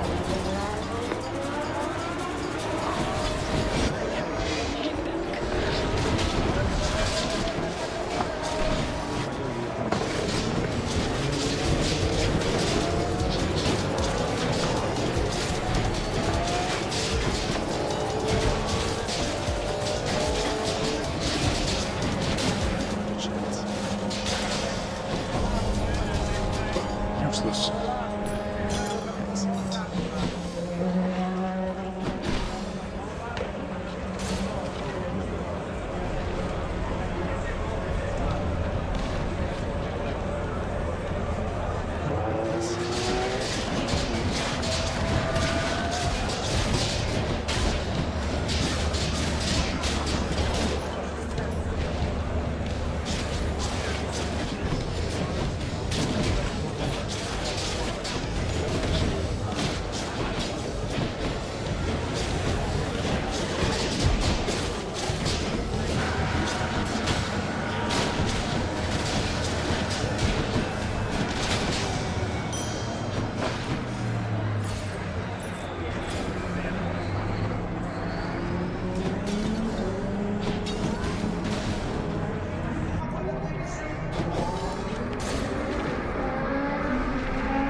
again with the Formula One skateboard people? Will the grid no longer be tickled pink? Although actually, no, I should probably change this to, there. Because Alpine might be about to trade in water filters for very expensive luxury.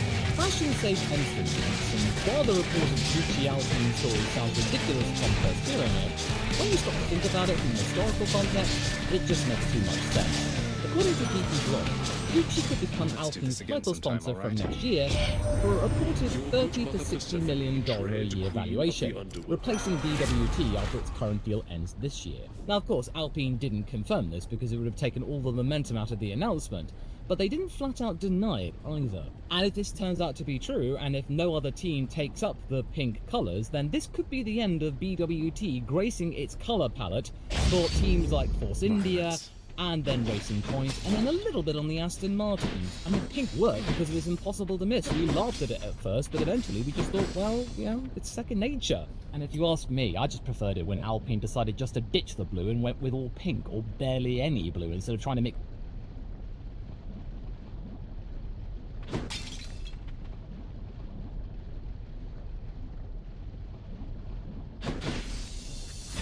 For years, I've been training to be an elite hacker. A deadly game of cat and mouse, where combatants don't battle with blades, but with words. And like semicolons and brackets and shit. But today is going to be my toughest fight yet. I hope you're ready to end up.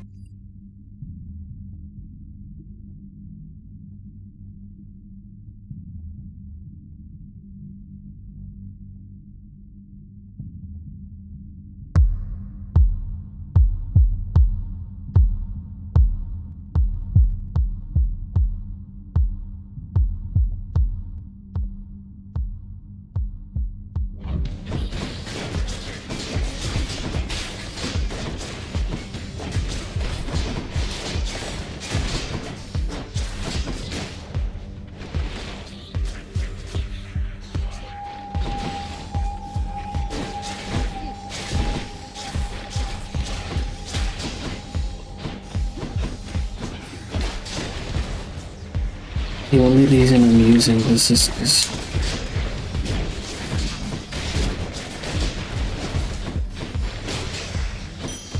What do we have here?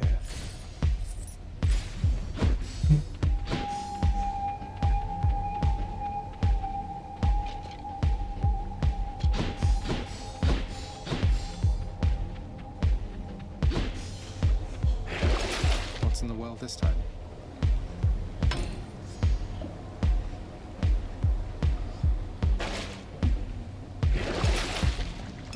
Coin goes in, that comes out.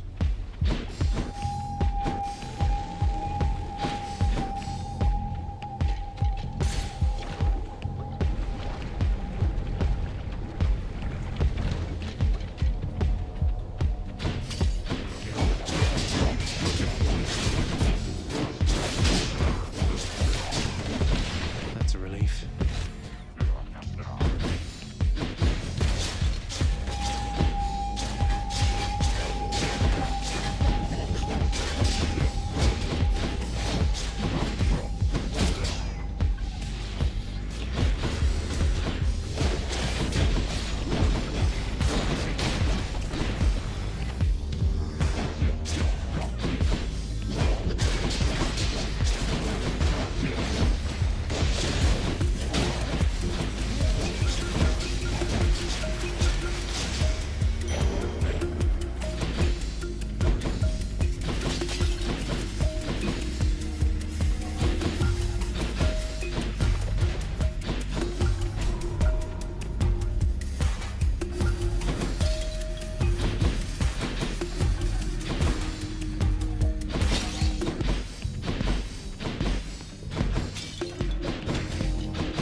yeah, I'm gonna die here.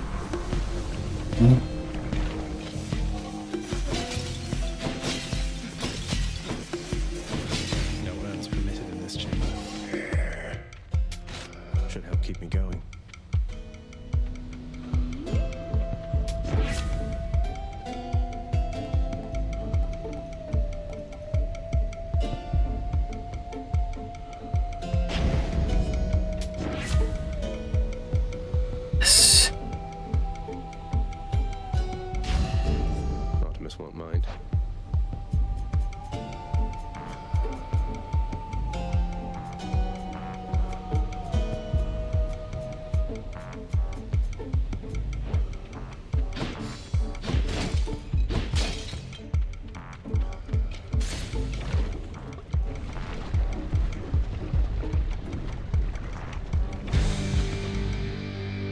catch up some other time, Learning, as I'm in a bit of a rush.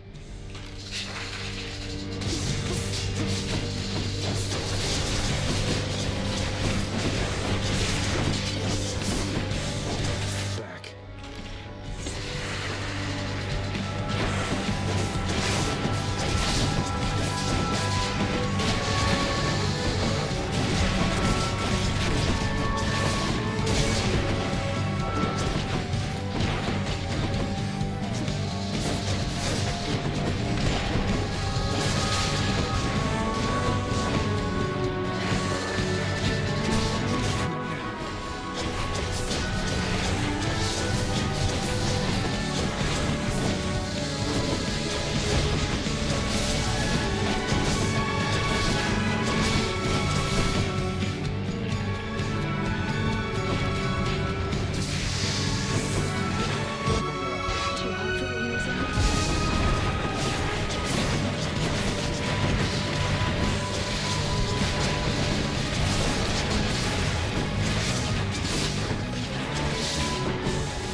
That's fine.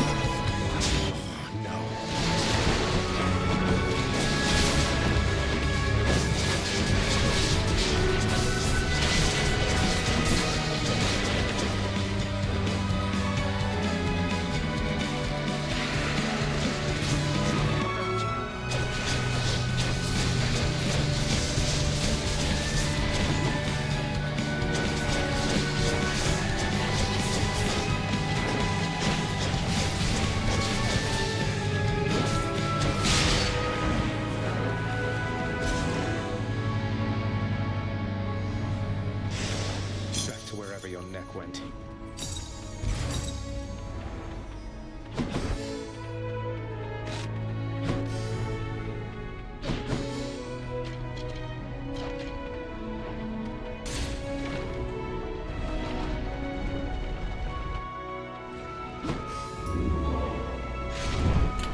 Could try a different one.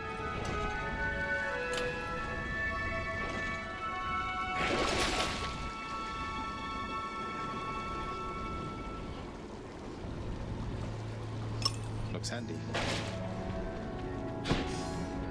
Get me out of here. Good.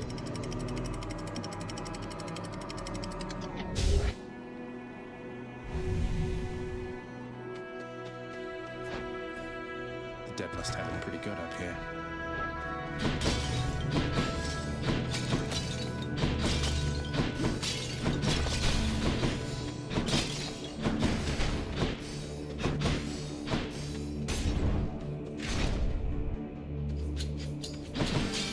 Surprise.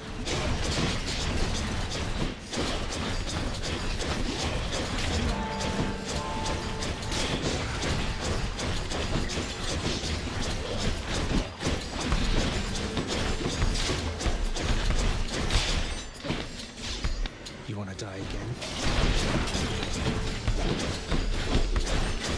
Yeah. Place is crawling with these.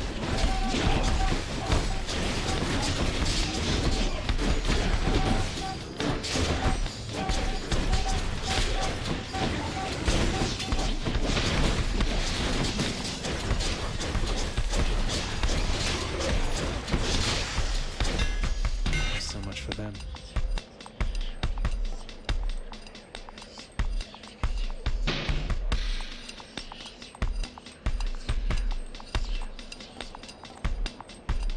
It will work well into everything. This.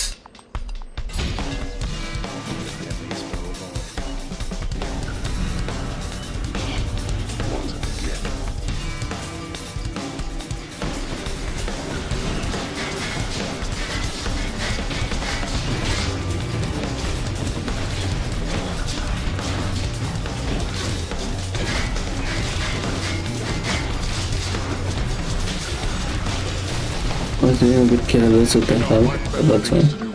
That's better.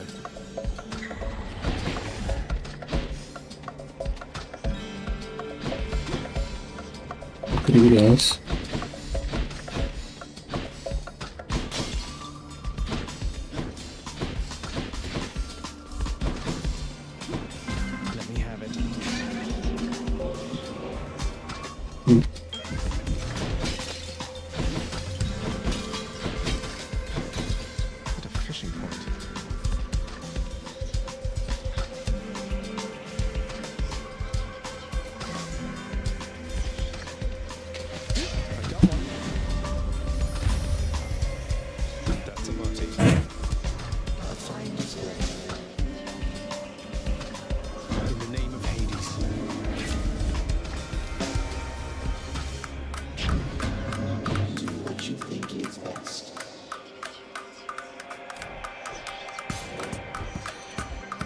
Perfect.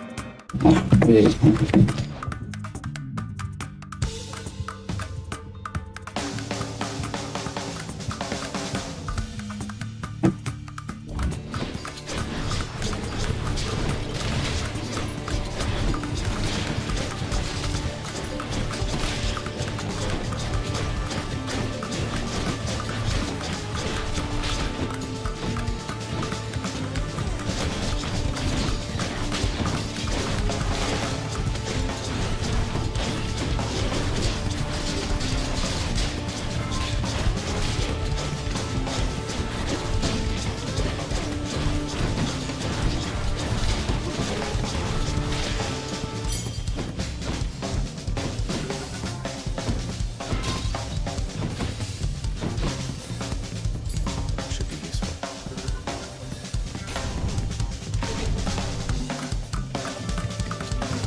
Already?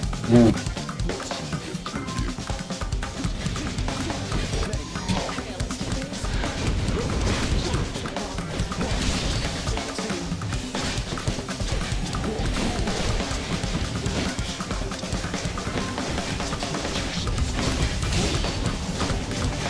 Oh yeah, let me hear that.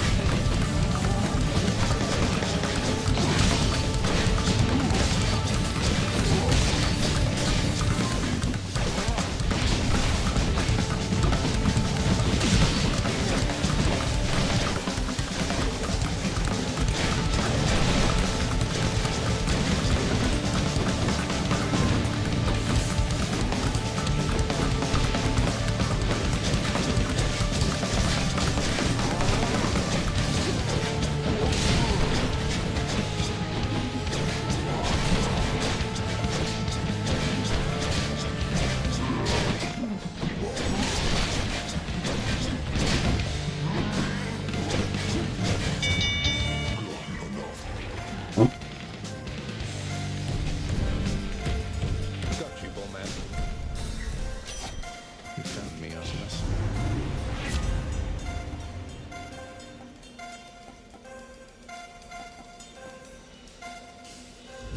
What else?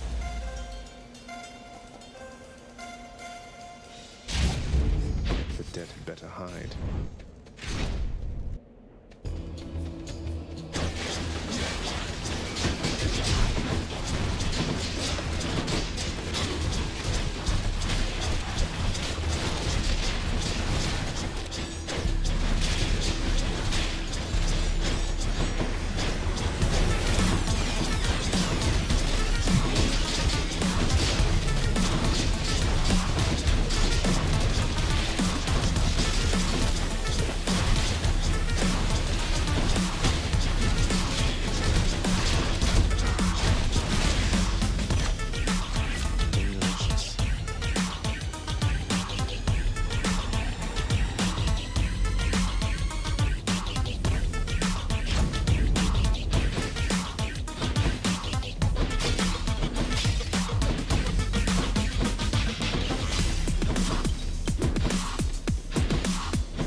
Yeah.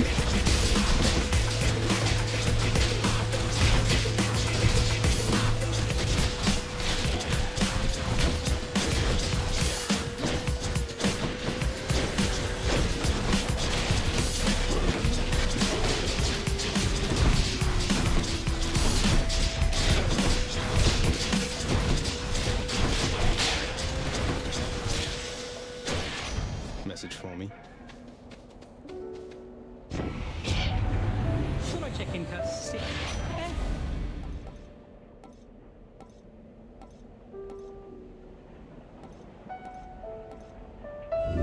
like to see more options.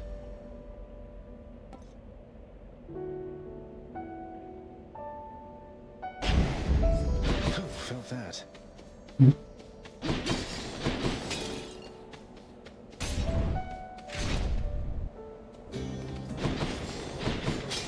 Thank you.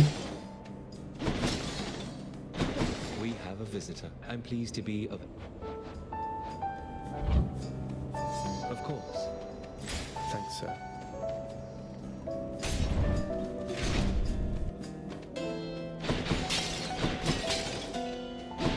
Must have slept.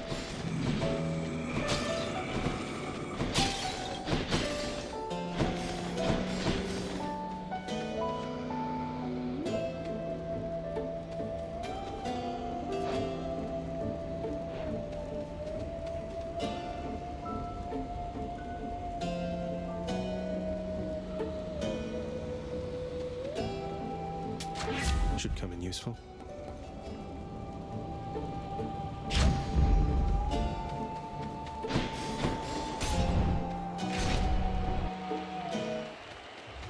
Care for a rematch? By the gods of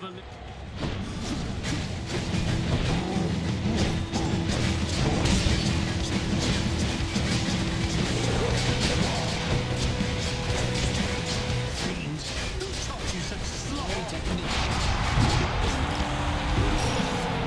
Oh, damn it.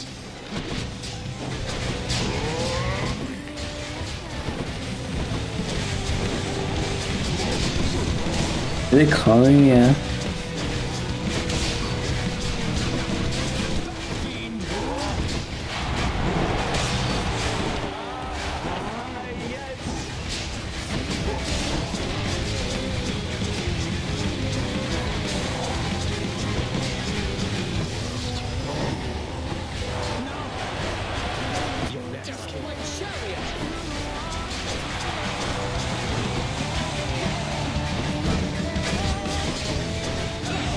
They're talking about using sloppy, but by the way, we won and then use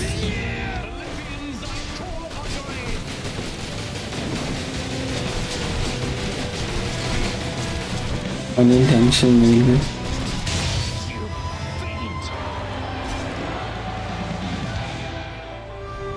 say to never meet your heroes. Hello, supportive shade.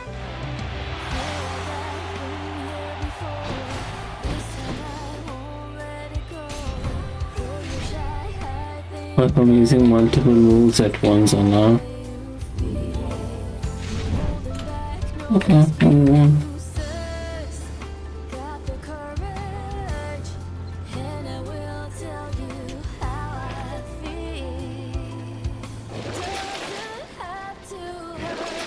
Just what I need, except...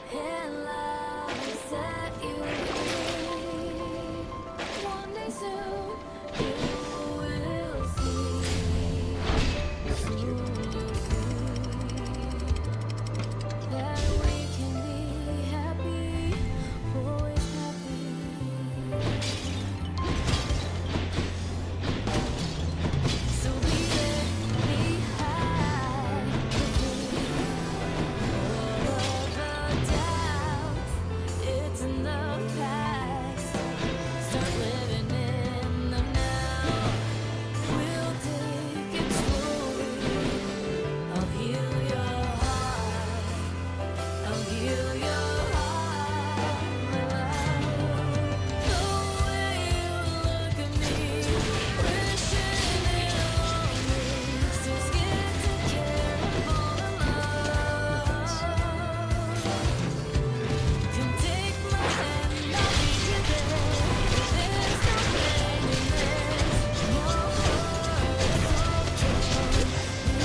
just what I need.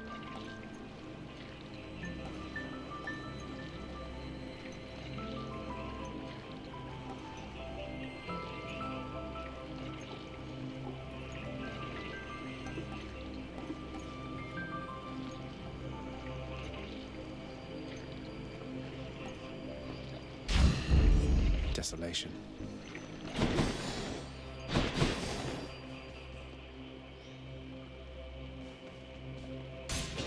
Should check this way.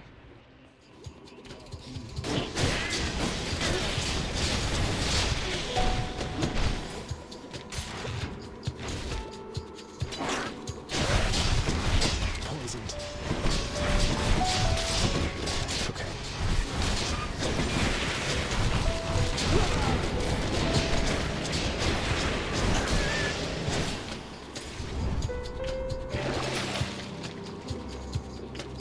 Should be useful.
Down the chute.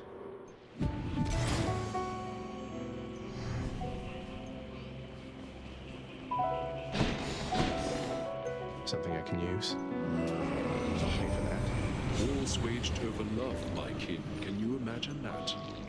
The Lady Aphrodite and I can endlessly discuss such things. Oh, Lord Ares, truly there isn't the need to cloud our little godling's thoughts and judgment with such comments, is there?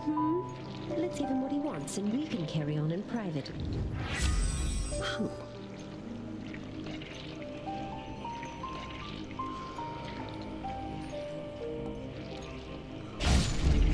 Combined power. Let's see here.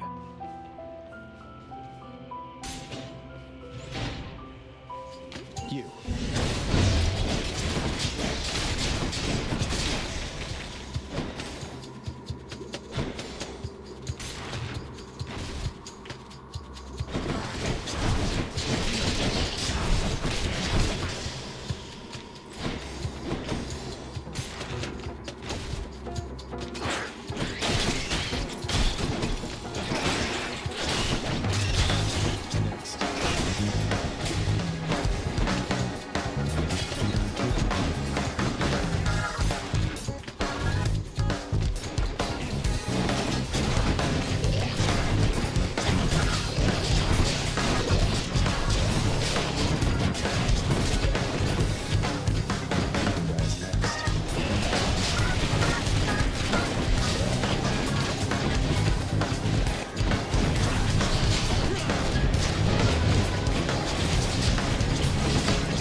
I said I would, grandson. But near your father's realm, I've decided it shall stay the way it is.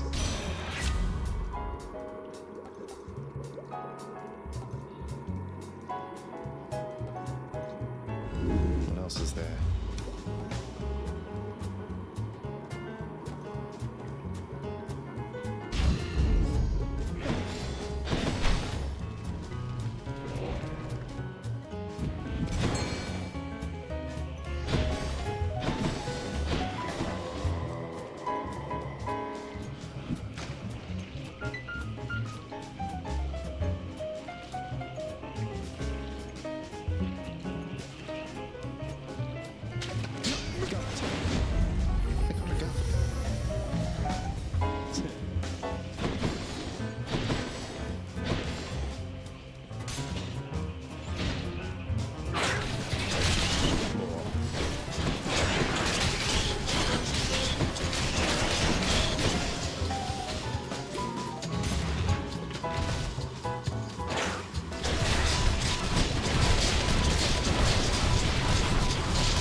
Each violent countenance of Cerberus agrees the satyr sack. I owe you one, boy.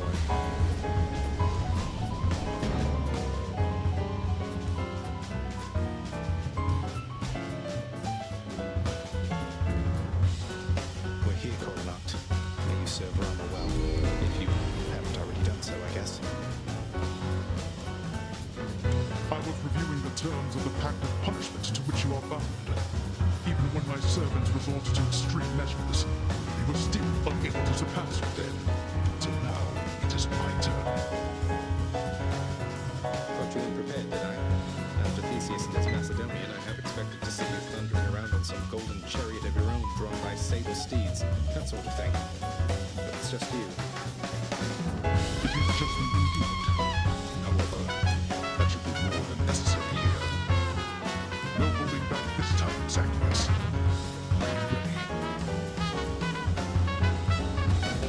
Let's go.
Oh gosh. Oh. I shall not fall to you again. Let's go.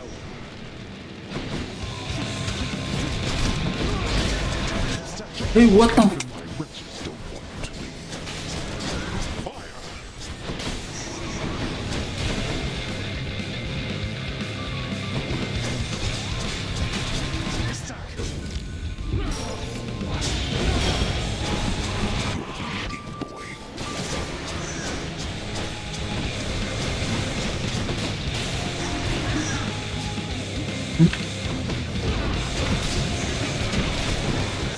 Blast you. Let go of me.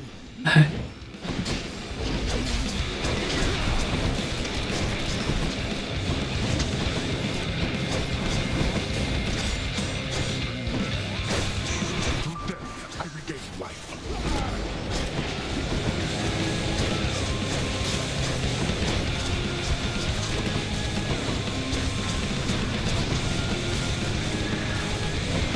Oh, I got impatient. Consider that a reimbursement for last time.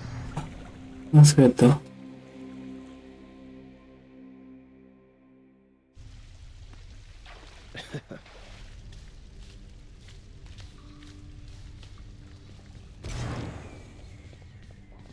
Hey, welcome.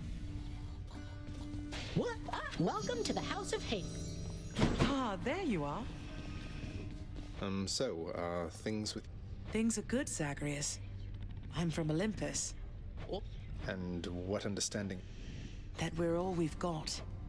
Wait, you're not think... No, you're plenty.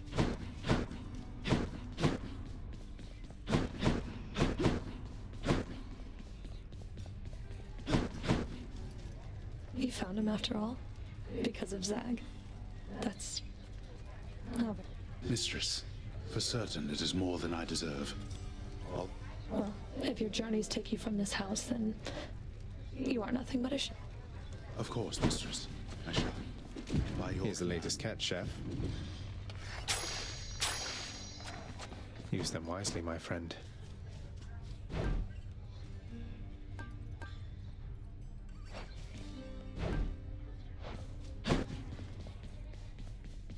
Good luck to you out in that deadly health. That's a lot of gemstones.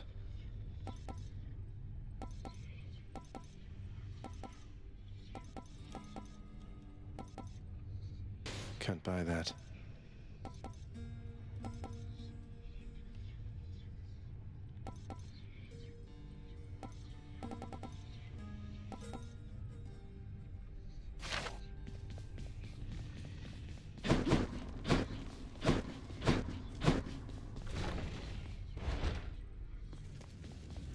How's everybody doing?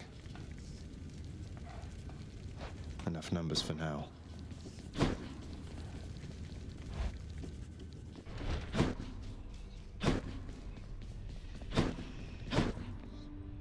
Next might be with Chaos.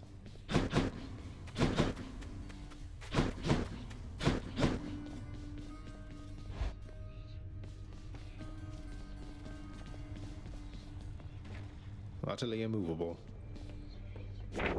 That's one prophecy out of the way. Celestial Sharanga. It was my honor.